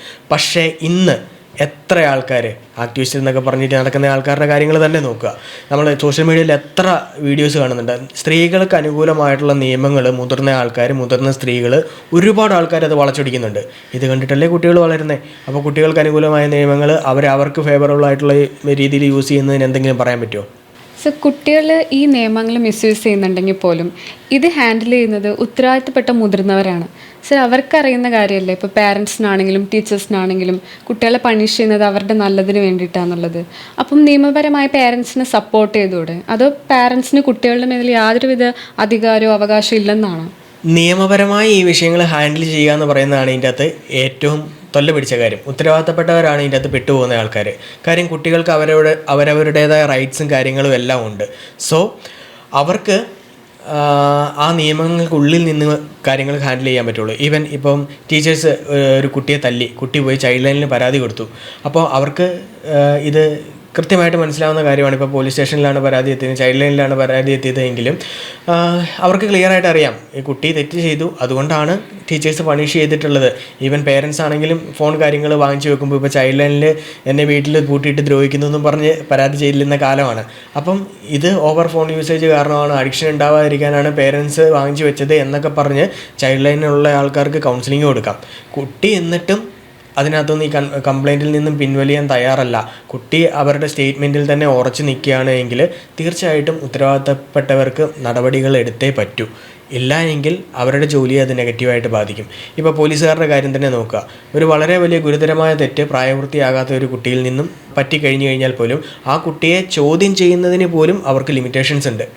സർ, അങ്ങനെയാണെങ്കിൽ ഈ കുട്ടികൾക്ക് അനുകൂലമായ നിയമങ്ങളിൽ ഭേദഗതി വരുത്തണം എന്നാണോ? അതായത് ചില നിയമങ്ങൾ എടുത്ത് മാറ്റണം എന്നാണോ സാറിൻ്റെ ഒരു അഭിപ്രായം? ശരിക്കും നമ്മുടെ നാട്ടിൽ മാത്രം കണ്ടുവരുന്ന ഒരു പ്രതിഭാസമാണ് ഈ നിരോധിക്കൽ, എടുത്തു കളയലൊക്കെ. നമ്മൾ ഈ ഫോണിൻ്റെ കാര്യം തന്നെ നോക്കുക. കോവിഡ് സമയത്ത് കുട്ടികൾ ഗൂഗിൾ മീറ്റിലായിരുന്നു ക്ലാസ്സൊക്കെ ഡീൽ ചെയ്തിരുന്നത്. അവർക്ക് നോട്ട്സ് വാട്സപ്പിൽ ഫയലായിട്ടായിരുന്നു കിട്ടിക്കൊണ്ടിരുന്നത്. കുറച്ച് നാൾ കഴിയുമ്പോഴത്തേക്കും കുട്ടികൾ അമിതമായിട്ട് ഫോൺ യൂസ് ചെയ്യാൻ തുടങ്ങി. പേരൻസിൻ്റെ അടുത്ത് ശരിയാണ്, അവർ പറഞ്ഞുകൊണ്ടിരുന്നത് നോട്ട് ഫോണിലാണ്, എനിക്ക് പഠിക്കാൻ ഫോൺ വേണം എന്നും പറഞ്ഞ് ഫോൺ വാങ്ങിച്ചു വെച്ച് ഗെയിം കളിച്ചുകൊണ്ടിരിക്കുകയും മറ്റു പരിപാടികളിലേക്ക് ഇന്ന് ഒരുപാട് സൈറ്റ്സും കാര്യങ്ങളൊക്കെ അവൈലബിൾ ആണ്. കുട്ടികൾ വഴിതെറ്റി പോകാനുള്ള ഒരുപാട് സാധ്യതകളുണ്ട്. കുട്ടികൾ അഡിക്ഷനിലേക്കും കാര്യങ്ങളിലേക്കും ഒക്കെ പോയിട്ടുണ്ടായിരുന്നു. അപ്പോൾ അതിനുശേഷം ഇവിടെ ഗവൺമെൻറ് പറഞ്ഞത്, സ്കൂളിലെ ടീച്ചേഴ്സിനോട് പറഞ്ഞത്, ഇനി മുതൽ സ്കൂളിലെ നോട്ട്സ് വാട്സപ്പിൽ കൊടുക്കണ്ട എന്നാണ് പറഞ്ഞത്. അതായത് ആ ഒരു സംവിധാനം നിരോധിച്ചു. ശരിക്കും പറഞ്ഞു കഴിഞ്ഞാൽ അവിടെ ഫോൺ പോസിറ്റീവായിട്ട് യൂസ് ചെയ്യാൻ കുട്ടികളെ പഠിപ്പിക്കുകയല്ല വേണ്ടത്. ഫോൺ ഓവറായിട്ട് യൂസ് ചെയ്യുന്നതിൻ്റെ, അഡിക്ഷനിലേക്ക് പോകുന്നതിൻ്റെ നെഗറ്റീവ് എന്താണ്, അതിൻ്റെ പോസിറ്റീവ് വശം എങ്ങനെയാണ് ഇത് യൂസ് ചെയ്യേണ്ടതെന്ന് കുട്ടികളെ ട്രെയിൻ ചെയ്യുകയല്ലേ വേണ്ടത്. ശരിക്കും ഏതെങ്കിലും അപ്ഡേറ്റഡ് ആയിട്ടുള്ള രാജ്യങ്ങളിലേക്ക് നോക്കുക. അവിടുത്തെ ചെറിയ കുട്ടികൾ വരെ ടാബ് യൂസ് ചെയ്ത് ചെറിയ ക്ലാസ്സുകളിൽ പഠിക്കുന്ന സമയമാണ്. അപ്പോഴാണ് ടെക്നോളജി ഇത്രയും അപ്ഡേറ്റഡ് ആയിട്ടുള്ള സമയത്ത് നമ്മൾ കുട്ടികളിൽ നിന്നും ഫോൺ വരെ പിടിച്ച് വാങ്ങിച്ചു വെക്കുന്നത്. ശരിക്കും സിമ്പിളായിട്ടുള്ള ഒരു ഹ്യൂമൻ സൈക്കോളജിയാണ്. അടച്ചു വെച്ചിരിക്കുന്ന സാധനം തുറന്നു നോക്കാനായിരിക്കും ആസക്തി കൂടുതൽ.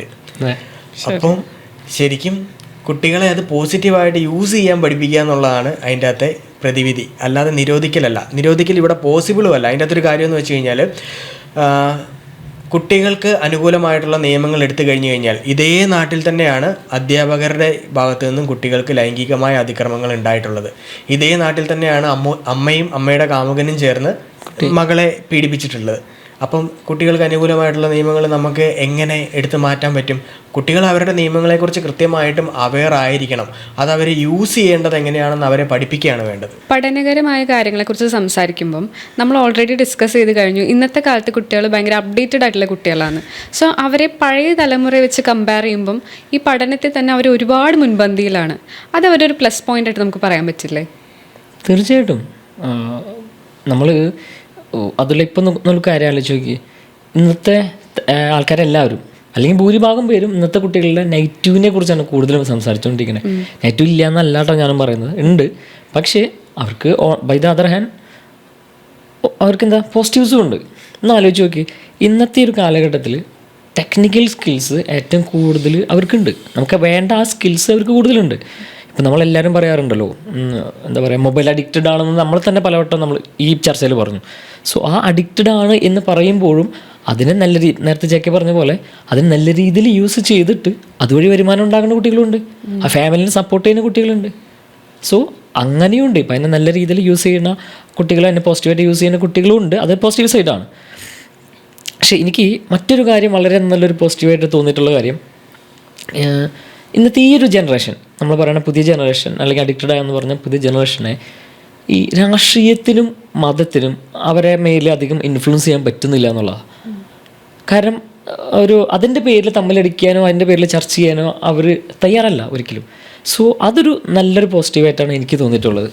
ശരിക്കും നിഷാന്ത് സാറ് പറഞ്ഞത് വലിയൊരു പോസിറ്റീവായിട്ടുള്ള കാര്യമാണ്. പണ്ട് നമ്മൾ പത്രത്തിലൊക്കെ ഞങ്ങളൊക്കെ ക്യാമ്പസിലുണ്ടായിരുന്ന സമയത്തൊക്കെ ഒരുപാട് കണ്ടിട്ടുള്ളൊരു കാര്യമാണ്, അങ്ങോട്ടും ഇങ്ങോട്ടും സംഘർഷം, രണ്ട് പാർട്ടിക്കാർ തമ്മിൽ അങ്ങോട്ടും ഇങ്ങോട്ടും സംഘർഷം, അങ്ങോട്ടും ഇങ്ങോട്ടും വെട്ടിക്കൊല്ലുന്നു, അങ്ങനെയുള്ള കാര്യങ്ങളൊക്കെ. മേ ബി ഇത് ടെക്നോളജി ഡെവലപ്പ് ആയതുകൊണ്ട് പലയിടത്തും CCTV ഒക്കെ വന്നിട്ടുള്ളത് കൊണ്ടും ആയിരിക്കും ഇന്ന് സംഭവിക്കാത്തത്. ബട്ട് ഇന്നാണെങ്കിലും ക്യാമ്പസുകളിൽ നിന്ന് രാഷ്ട്രീയമോ അല്ലെങ്കിൽ ഈ മതം പഠിപ്പിക്കുന്ന അവിടെയൊക്കെ ഈ ഒരു യുവതലമുറയുടെ ഒരു സാന്നിധ്യം കുറഞ്ഞിട്ടുണ്ട്.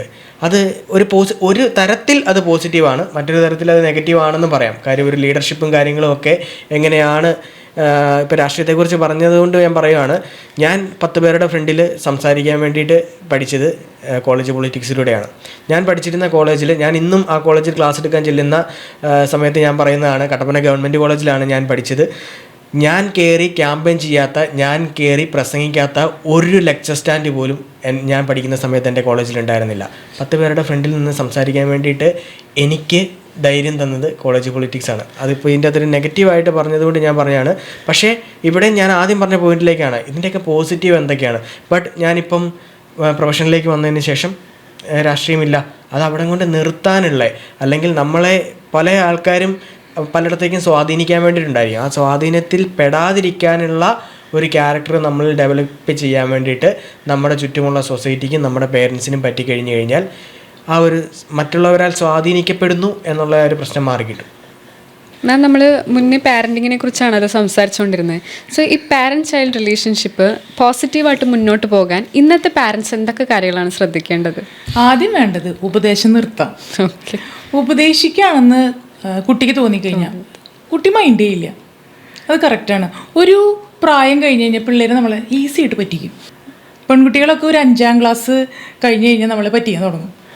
ബോയ്സൊക്കെ ആണെങ്കിൽ ഒരു 8ാം ക്ലാസ് കഴിയുമ്പോഴേക്കും അവർ ആ ഒരു പറ്റിക്കലിൻ്റെ ഒരു ചാൻസൊക്കെ അവർ സ്റ്റാർട്ട് ചെയ്ത് തുടങ്ങുന്നുണ്ടോ.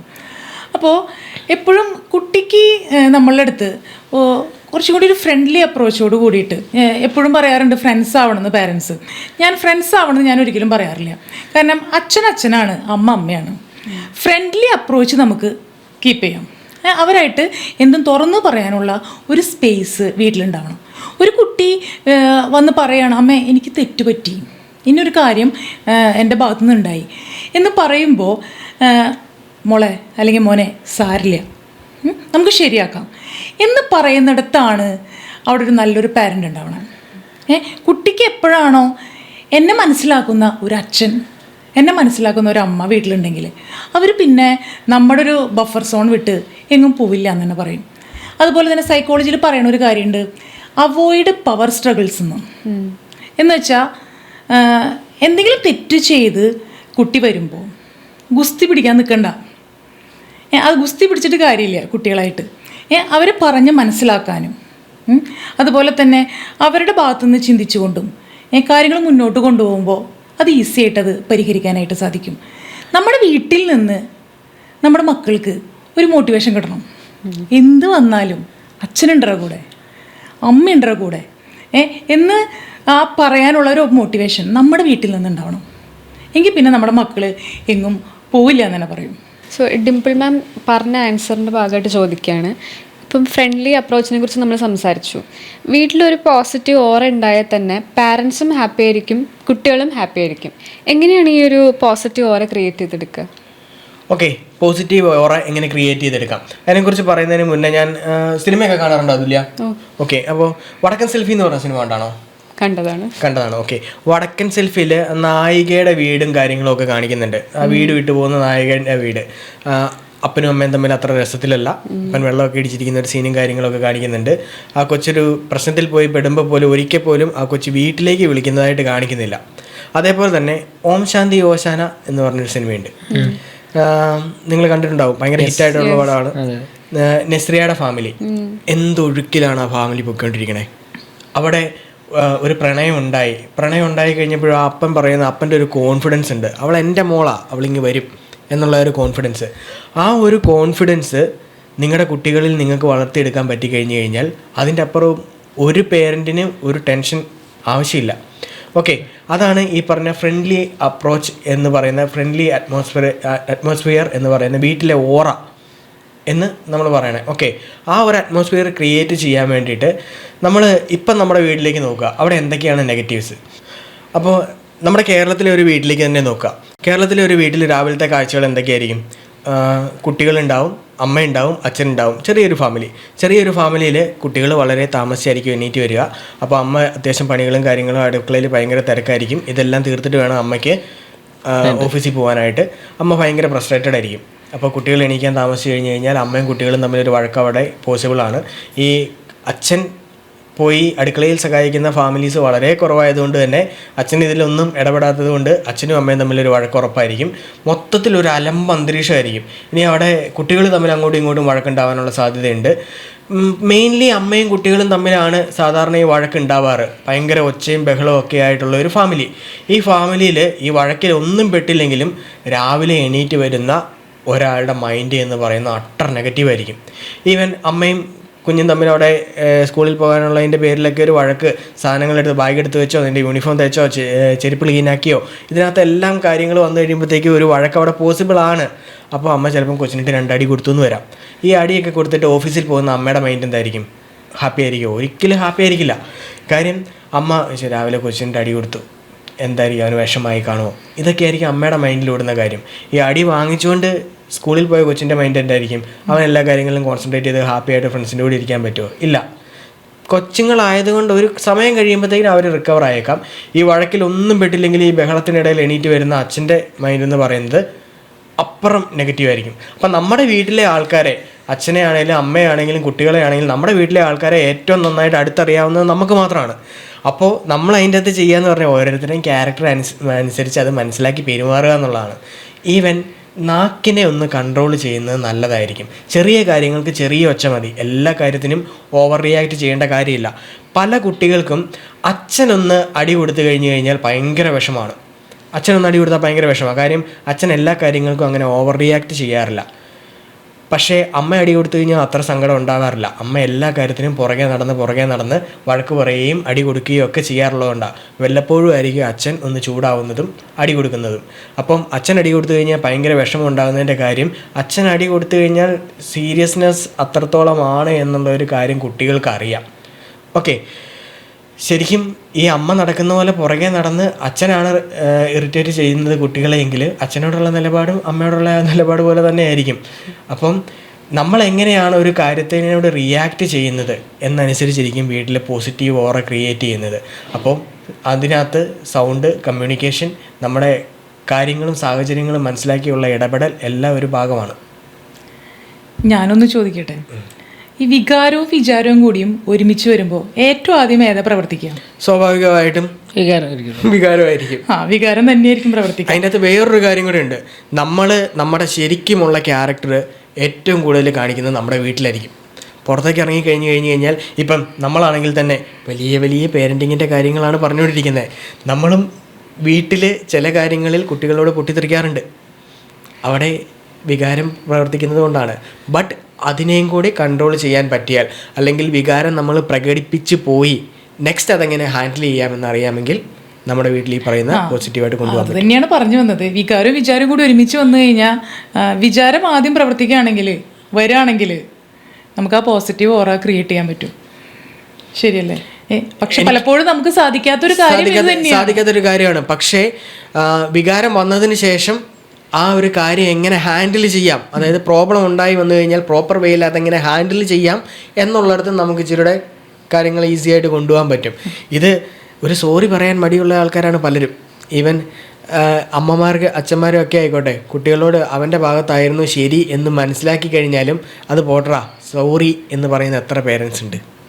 അതെ, ഒരു കുട്ടി തെറ്റ് പറ്റിയെന്ന് പറഞ്ഞുകൊണ്ട് വരുമ്പോൾ വാളും പരിചയം എടുക്കാതെ അതൊന്ന് ശാന്തമായിട്ട് ഡീൽ ചെയ്യാൻ പറ്റുകയാണെങ്കിൽ അതാണ് ഏറ്റവും വലിയ കാര്യം എന്ന് പറയാം. ഒരു ടു ബി അണ്ടർസ്റ്റുഡ് എന്ന് പറയും.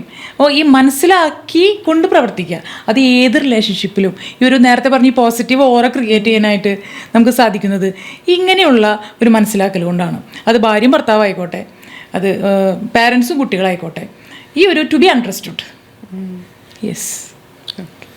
ഇപ്പോൾ ആ പറഞ്ഞ കാര്യത്തിൽ ഞാനും ഒരു ആഡ് ചെയ്യട്ടോ. കാരണം സോറി പറയുന്ന കാര്യം പറഞ്ഞല്ലോ. കാരണം നമ്മൾ പാരൻസ് ആകുമ്പോൾ ഒരു പാരൻ്റ് ഈഗോയിൽ ഇരുന്നാലാണ് പ്രശ്നം. ഞാൻ പാരൻ്റാണ്, അവ കുട്ടിയാണ്, അപ്പോൾ ഞാൻ എന്തിനാ അവരോട് സോറി പറയണേ എന്നൊരു തോന്നലുണ്ടായാൽ ആണ് അവിടെ ആ ഒരു ഓറ വരാത്തത്. ഇവൻ ഞാൻ എൻ്റെ വീട്ടിൽ എൻ്റെ 5 വയസ്സുള്ള മോളോട് ഞാൻ ചെയ്യാറില്ല. എൻ്റെ ഭാഗത്ത് തെറ്റ് പറ്റി കഴിഞ്ഞാൽ ഞാൻ പറയും, മോള് സോറി ഇട്ടോ, അച്ഛനാണ് തെറ്റ് പറ്റി, സോറി എന്ന് പറഞ്ഞാൽ ഓക്കെ റെഡിയാക്കണ്ടോ. എനിക്ക് അച്ഛനോട് തെറ്റ് പറ്റിയാലും എൻ്റെ അടുത്ത് സോറി പറയാൻ അച്ഛൻ റെഡിയാണ് എന്ന് ഉണ്ടെങ്കിൽ അവിടെ നല്ലൊരു അന്തരീക്ഷം ഉണ്ടാവും തീർച്ചയായിട്ടും. സർ, ഈ പോസിറ്റീവ് പാരൻറ്റിങ്ങിൻ്റെ ബേസ് എന്താണ്? എങ്ങനെയാണ് അതിന് തുടക്കം കുറിക്കേണ്ടത്?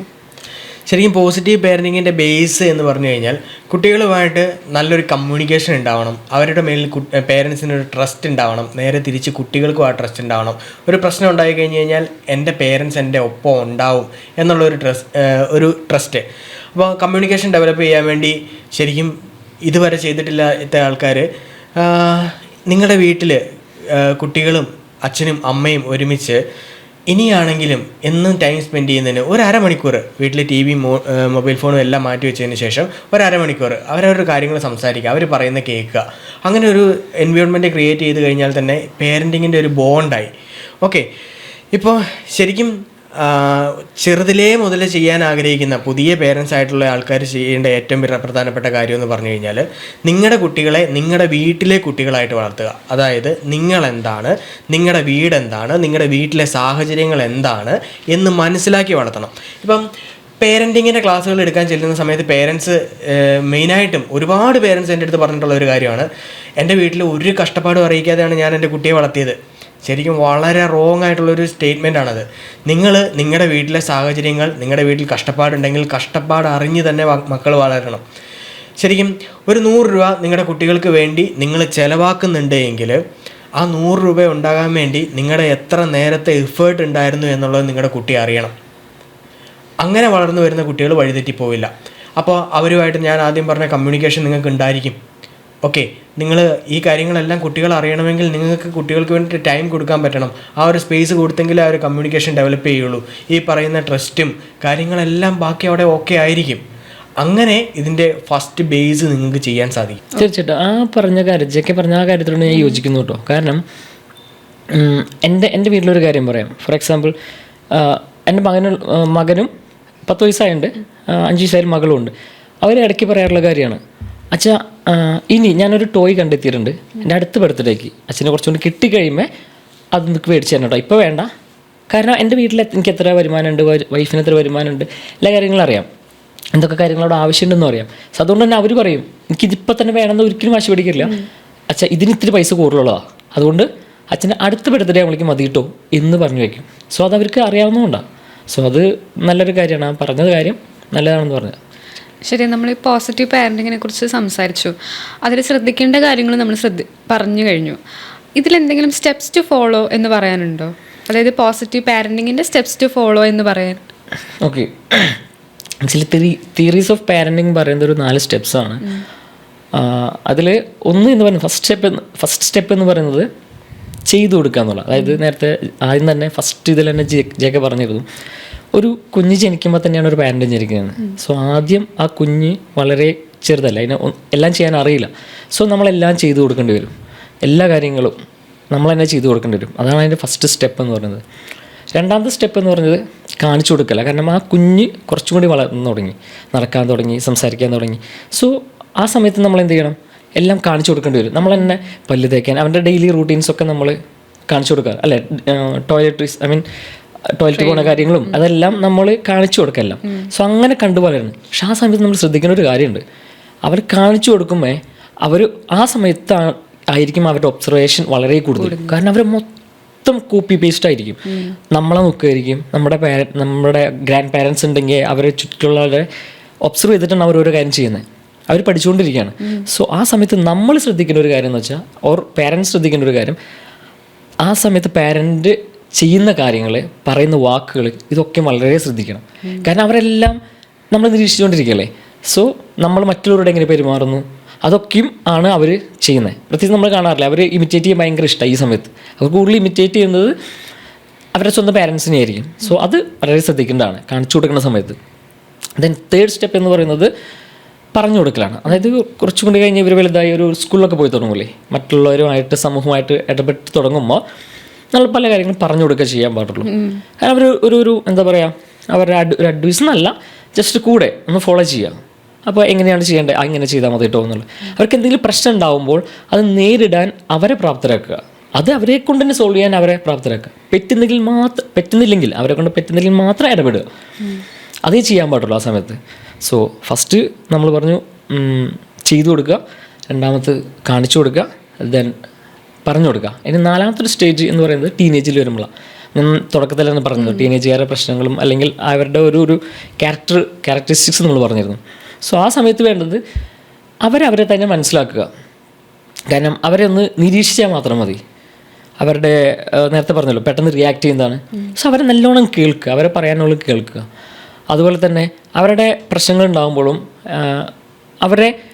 അവർക്ക് തെറ്റുപറ്റില്ല എന്നല്ല, ചെയ്യുമ്പോഴും ദേഷ്യപ്പെടാതെ അവരുടെ അഭിപ്രായങ്ങളെ കേട്ട് തെറ്റ് വരുമ്പോൾ അതിന് സൗമ്യമായിട്ട് ഇടപെടുക. അധികം നമ്മൾ നോർമലി എപ്പോഴും പാരൻസ് ചെയ്യുന്നത് ഷൗട്ട് ചെയ്യലായിരിക്കും, എന്തുകൊണ്ട് എനിക്ക് ഇത്ര വലുതായില്ലേ എന്ന് പറഞ്ഞുള്ള കാര്യമാണ്. അതല്ല ചെയ്യേണ്ടത്. ജസ്റ്റ് അവരെ ആ ഒരു ഇൻഡിവിജ്വലാണ് നേരത്തെ പറഞ്ഞു, ആ ഇൻഡിവിജ്വലിനെ മാനിച്ചുകൊണ്ട് തന്നെ ഇടപെട്ട് കഴിഞ്ഞാൽ എന്താ പറയുക, ആ സ്റ്റേജ് നമുക്ക് ഫോളോ ചെയ്യാൻ പറ്റും. പക്ഷേ ഏറ്റവും എനിക്ക് അവസാനമായിട്ട് പറയാനുള്ള ഒരു കാര്യം എന്ന് പറഞ്ഞാൽ, ഏതൊരു പാരൻറ്റിനും കുട്ടികൾക്ക് കൊടുക്കാവുന്ന ഉള്ള ഏറ്റവും വലിയ സമ്മാനം എന്ന് പറയുന്നത് എന്തും തുറന്ന് പറയാനുള്ള ഒരു സ്വാതന്ത്ര്യമാണ്. അതുണ്ടെങ്കിൽ എല്ലാം ഓക്കെ. നിഷൻ സാർ പറഞ്ഞതുപോലെ തന്നെ കുട്ടികൾ വളർന്ന് വലുതാകുമ്പോൾ അവർ ഒബ്സർവ് ചെയ്തിട്ടാണ് വളർന്ന് വലുതാവുന്നതെന്ന് പറഞ്ഞു.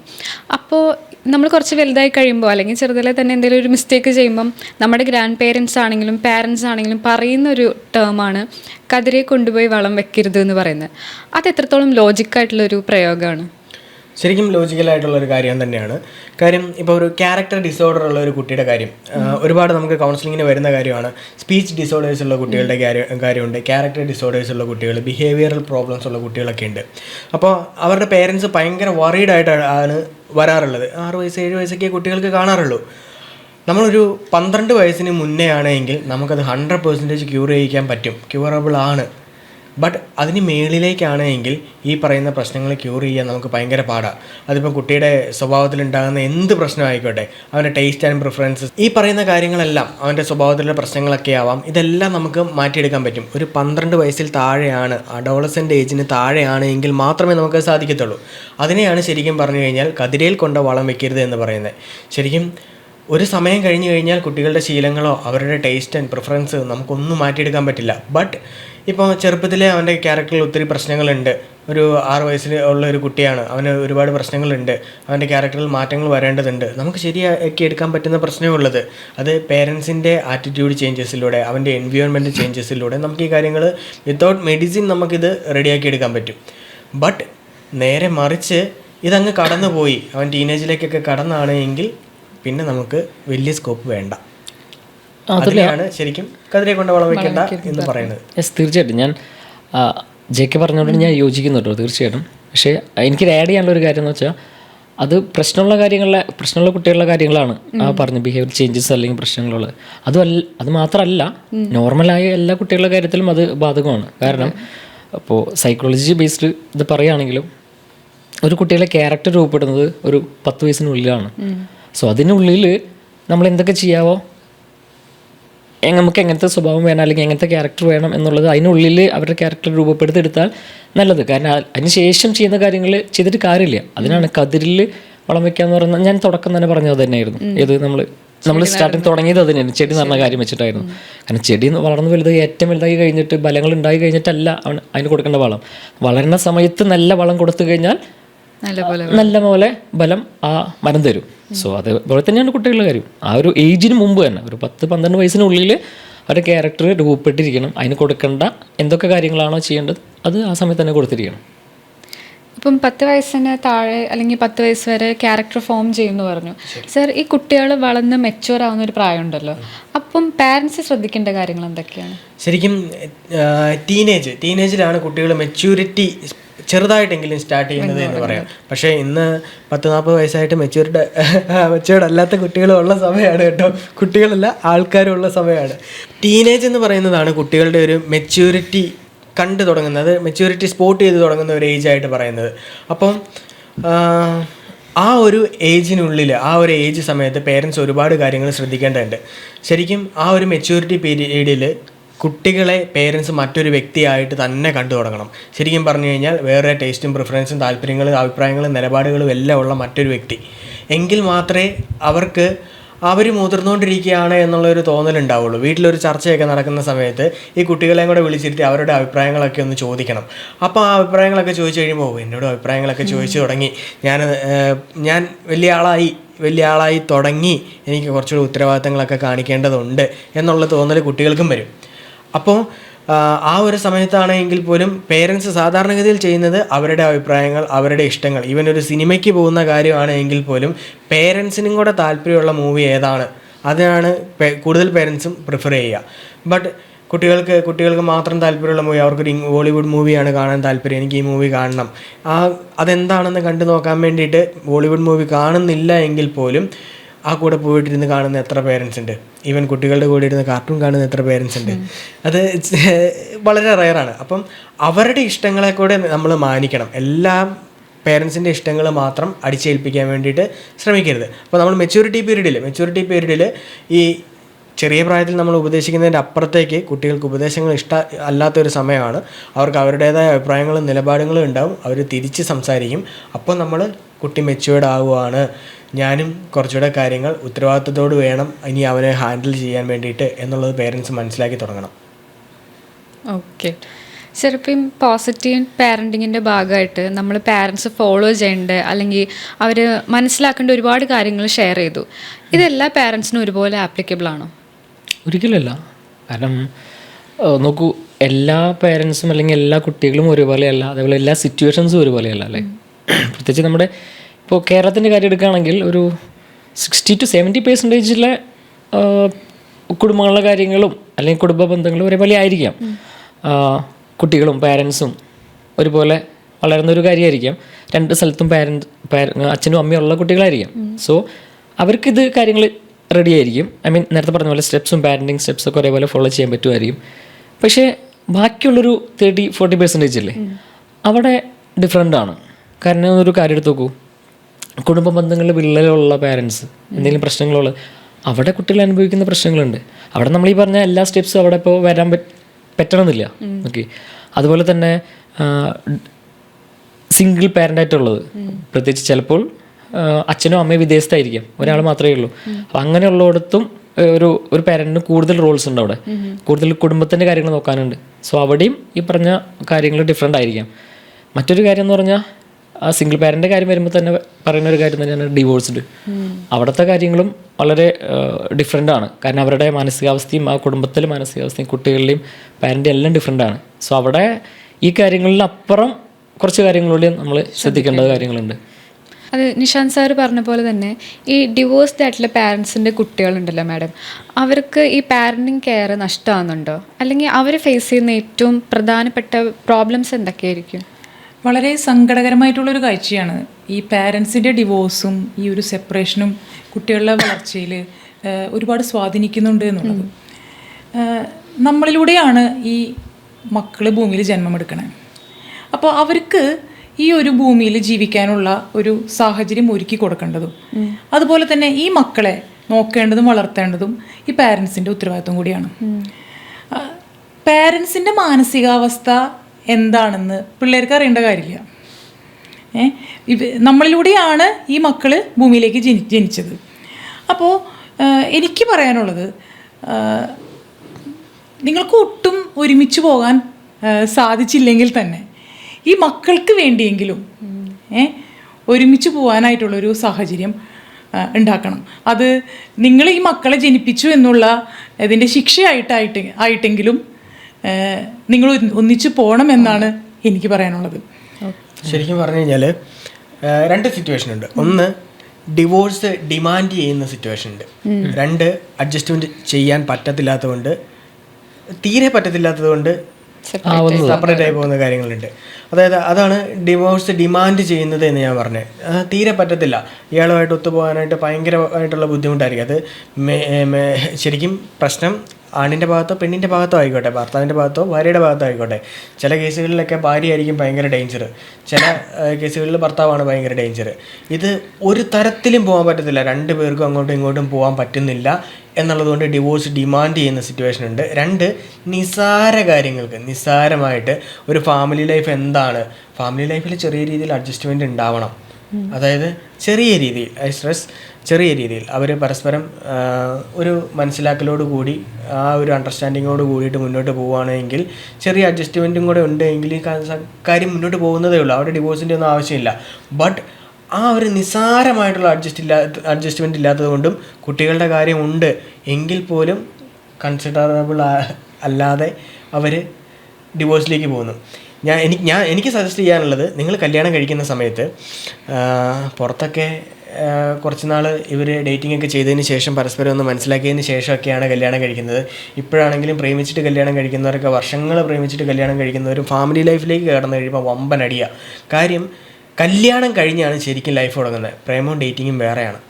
ഓക്കെ, കല്യാണം കഴിഞ്ഞ് നിങ്ങൾ കുട്ടികളുടെ കാര്യം അതിലേക്ക് പ്രൊസീഡ് ചെയ്യുമ്പം പയ്യെ ഒരു 2-3 വർഷമൊക്കെ കഴിഞ്ഞ് മതി. ആദ്യം നിങ്ങൾക്ക് ഒരുമിച്ച് പോകാൻ പറ്റുന്നുണ്ടോ എങ്കിൽ മാത്രം പ്രൊസീഡ് ചെയ്യുന്നതായിരിക്കും ഏറ്റവും നല്ലത്.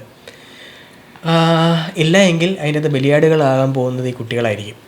ഇതിൽ പലപ്പോഴും നാട്ടുകാരുടെയും വീട്ടുകാർക്കും വേണ്ടിയിട്ട് പിള്ളേരെ ഉണ്ടാക്കുന്നവരുണ്ട്. കാരണം ഒരു മാസം കഴിയുമ്പോഴേക്കും, കല്യാണം കഴിഞ്ഞ് ഒരു മാസം കഴിയുമ്പോഴേക്കും വിശേഷമായില്ലേ എന്നുള്ളൊരു ചോദ്യങ്ങളൊക്കെ വരാറുണ്ട്. അപ്പോൾ ആ ഒരു ചോദ്യത്തിൽ നിന്ന് ഒഴിവാവാൻ വേണ്ടിയിട്ട് എത്രയും പെട്ടെന്നൊരു കൊച്ചുണ്ടാക്കി അത് ആദ്യം റെഡി ആക്കണം എന്നുള്ളതാണ്. ഞാനും പറയും, ഒരു കല്യാണം കഴിഞ്ഞ് 2-3 വർഷം ഒന്ന് ഒരുമിച്ച് താമസിച്ചിട്ട് ഇവൻ അല്ലെങ്കിൽ ഇവളെ എനിക്ക് സെറ്റാവോ എന്ന് ആദ്യം ഒന്ന് മനസ്സിലാക്കിയിട്ട് പിള്ളേരെ ഉണ്ടാക്കാൻ പോയാൽ മതി എന്ന് പറയും. ശരിയല്ലേ മാം? ഇപ്പം നമ്മൾ ഡിവോഴ്സ്ഡ് ആയിട്ടുള്ള പാരൻസിൻ്റെ കുട്ടികളെ കുറിച്ചാണ് സംസാരിച്ചത്. ഈ ഡിവോഴ്സ്ഡ് ആയിട്ടുള്ള പാരൻസും അതുപോലെ തന്നെ സിംഗിൾ പാരൻസിൻ്റെ കിഡ്സും ഉണ്ടല്ലോ. സംടൈംസ് എബ്രോഡ് പോയിരിക്കുന്ന കുട്ടികളുടെ പാരൻസ് ഉണ്ടാവും. അതായത് കുട്ടികളെ നാട്ടിൽ നിർത്തിയിട്ട് പേരൻസ് എന്ത് ചെയ്യും, അവരുടെ കരിയറിൻ്റെ ഭാഗമായിട്ടോ അല്ലെങ്കിൽ മറ്റെന്തെങ്കിലുമൊക്കെ പുറത്ത് താമസിക്കുന്നവരുണ്ടാവും. ഈ കുട്ടികൾക്കും ഈ ഡിവോഴ്സ്ഡ് ആയിട്ടുള്ള പാരൻസിൻ്റെ കുട്ടികൾക്കും ഒരേ ഇമ്പാക്റ്റാണ് ക്രിയേറ്റ് ചെയ്യുന്നത്. ഈ സിംഗിൾ പാരൻറ്റിങ് എന്ന് പറയുന്നത് ഡിവോഴ്സ് മാത്രമല്ല, ഈ വിദേശത്ത് പാരൻസ് ഉള്ള കുട്ടികളും അവരും സിംഗിൾ പാരൻറ്റിങ് തന്നെയാണ് അവരും കൊണ്ടുവരുന്നത്. അപ്പോൾ ഈ സിംഗിൾ പാരൻറ്റിങ്ങിൽ വരുന്ന ഏറ്റവും വലിയ പ്രശ്നം എന്ന് പറയുന്നത്, ഒരാൾ തന്നെ കൂടുതൽ സ്ട്രെസ് ഉണ്ടാവും കുട്ടികളുടെ കാര്യത്തിൽ.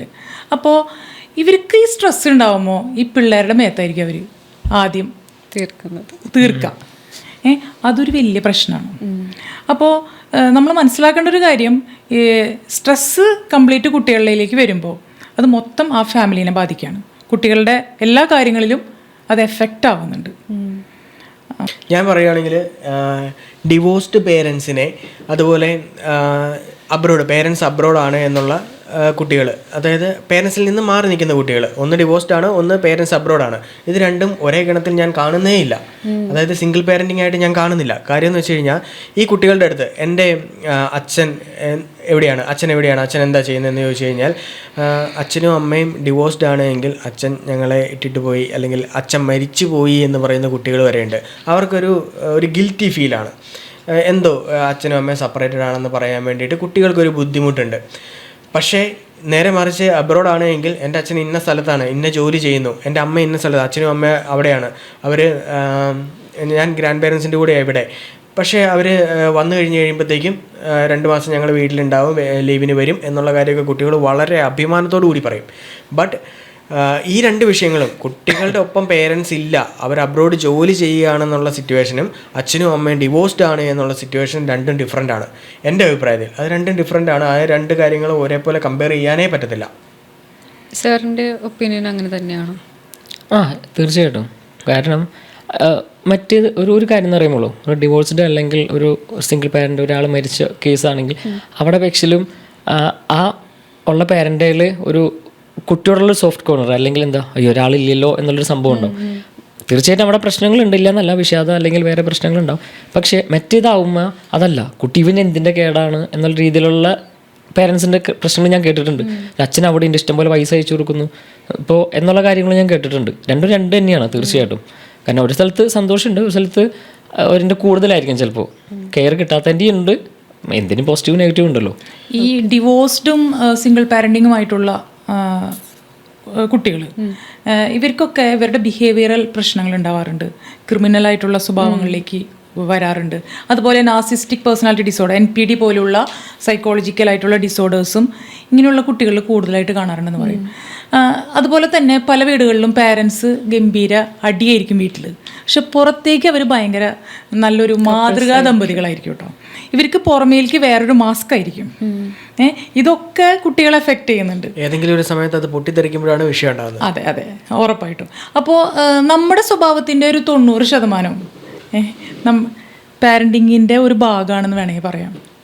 കപ്പിൾസ് എത്രത്തോളം ഹാപ്പിയാണോ അത് കുട്ടികളിൽ ഇമ്പാക്റ്റ് ആവുന്നതാണോ? അതെ. ഇപ്പോൾ ആ ഒരു കാര്യം പറയുമ്പോൾ ശരിക്കും പറഞ്ഞു കഴിഞ്ഞാൽ വളരെ ഡീസൻ്റ് ആയിട്ട് ഡിവോഴ്സ് ചെയ്യുന്ന ആൾക്കാരുണ്ട്. അതായത് വളരെ വളരെ ഡീസൻ്റ് ആയിട്ട് ഡിവോഴ്സ് ചെയ്യുന്ന ആൾക്കാർ, സാധാരണ ഡിവോഴ്സ് ചെയ്യുന്ന ആൾക്കാർ, ഇത് സാധാരണഗതിയിലുള്ള കാര്യമാണ് പറയുന്നത്. ശരിക്കും ഇവർക്ക് തമ്മിൽ അഡ്ജസ്റ്റ് ചെയ്യാൻ പറ്റാത്തതുകൊണ്ടായിരിക്കും ഇവർ ഡിവോഴ്സ് ചെയ്തത്. പക്ഷേ ഇപ്പം കുട്ടി അമ്മയുടെ കൂടെ ആയിരിക്കാം, ചിലപ്പോൾ അച്ഛൻ്റെ കൂടെ ആയിരിക്കാം. അപ്പോൾ അവരുടെ മനസ്സിലുള്ള ആ ഒരു പാർട്ട്ണറോടുണ്ടായിരുന്ന ആ ഒരു ദേഷ്യവും കാര്യങ്ങളും ഒക്കെ, അല്ലെങ്കിൽ ആ ഒരു വിഷം കുട്ടികളുടെ മനസ്സിലേക്ക് കുത്തിവെക്കുന്ന ആൾക്കാരുണ്ട്. നിൻ്റെ അച്ഛൻ ഇങ്ങനെയായിരുന്നു, നിൻ്റെ അമ്മ ഇങ്ങനെയായിരുന്നു. അപ്പോൾ ആ ഒരു വിദ്വേഷം കുട്ടികളുടെ മനസ്സിലും, കുട്ടി ആരുടെ കൂടെയാണോ ഉള്ളത് ആ പേരൻ്റ് വളർത്താറുണ്ട്. അപ്പം അങ്ങനെയുള്ള ആൾക്കാർ ശ്രദ്ധിക്കേണ്ട ഒരു കാര്യം എന്ന് വെച്ച് കഴിഞ്ഞാൽ, ഒരിക്കലും അച്ഛന് പകരമാകാൻ അമ്മയ്ക്കും അമ്മയ്ക്ക് പകരമാകാൻ അച്ഛനും പറ്റില്ല. അച്ഛൻ സെപ്പറേറ്റഡ് ആയിട്ടാണ് നിൽക്കുന്നത്, അമ്മ സെപ്പറേറ്റഡ് ആയിട്ടാണ് നിൽക്കുന്നത് എങ്കിൽ ഏതെങ്കിലും ഒരു സമയത്ത് ഈ അമ്മയെ അല്ലെങ്കിൽ ഈ അച്ഛനെ കുട്ടികൾക്ക് വേണ്ടി വരുന്ന ഒരു സിറ്റുവേഷൻ വരും. അപ്പോൾ അവർക്ക് ഓടി ചെല്ലണമെങ്കിൽ നിങ്ങൾ പരസ്പരം ഈ വിഷം കുത്തിവെക്കുന്ന പരിപാടി നിർത്തണം. അതാണ് ഞാൻ പറഞ്ഞത്, ഡീസൻ്റായിട്ട് ഡിവോഴ്സ് ചെയ്യുന്ന ആൾക്കാരുണ്ടെന്ന്. അവർ ഡിവോഴ്സ്ഡ് ആണ്, പക്ഷേ അവർ ഇടയ്ക്ക് ഒരുമിച്ച് കാണാറുണ്ട്, ഇടയ്ക്ക് ഒരുമിച്ച് കുട്ടിയോടൊപ്പം ടൈം സ്പെൻഡ് ചെയ്യാറുണ്ട്.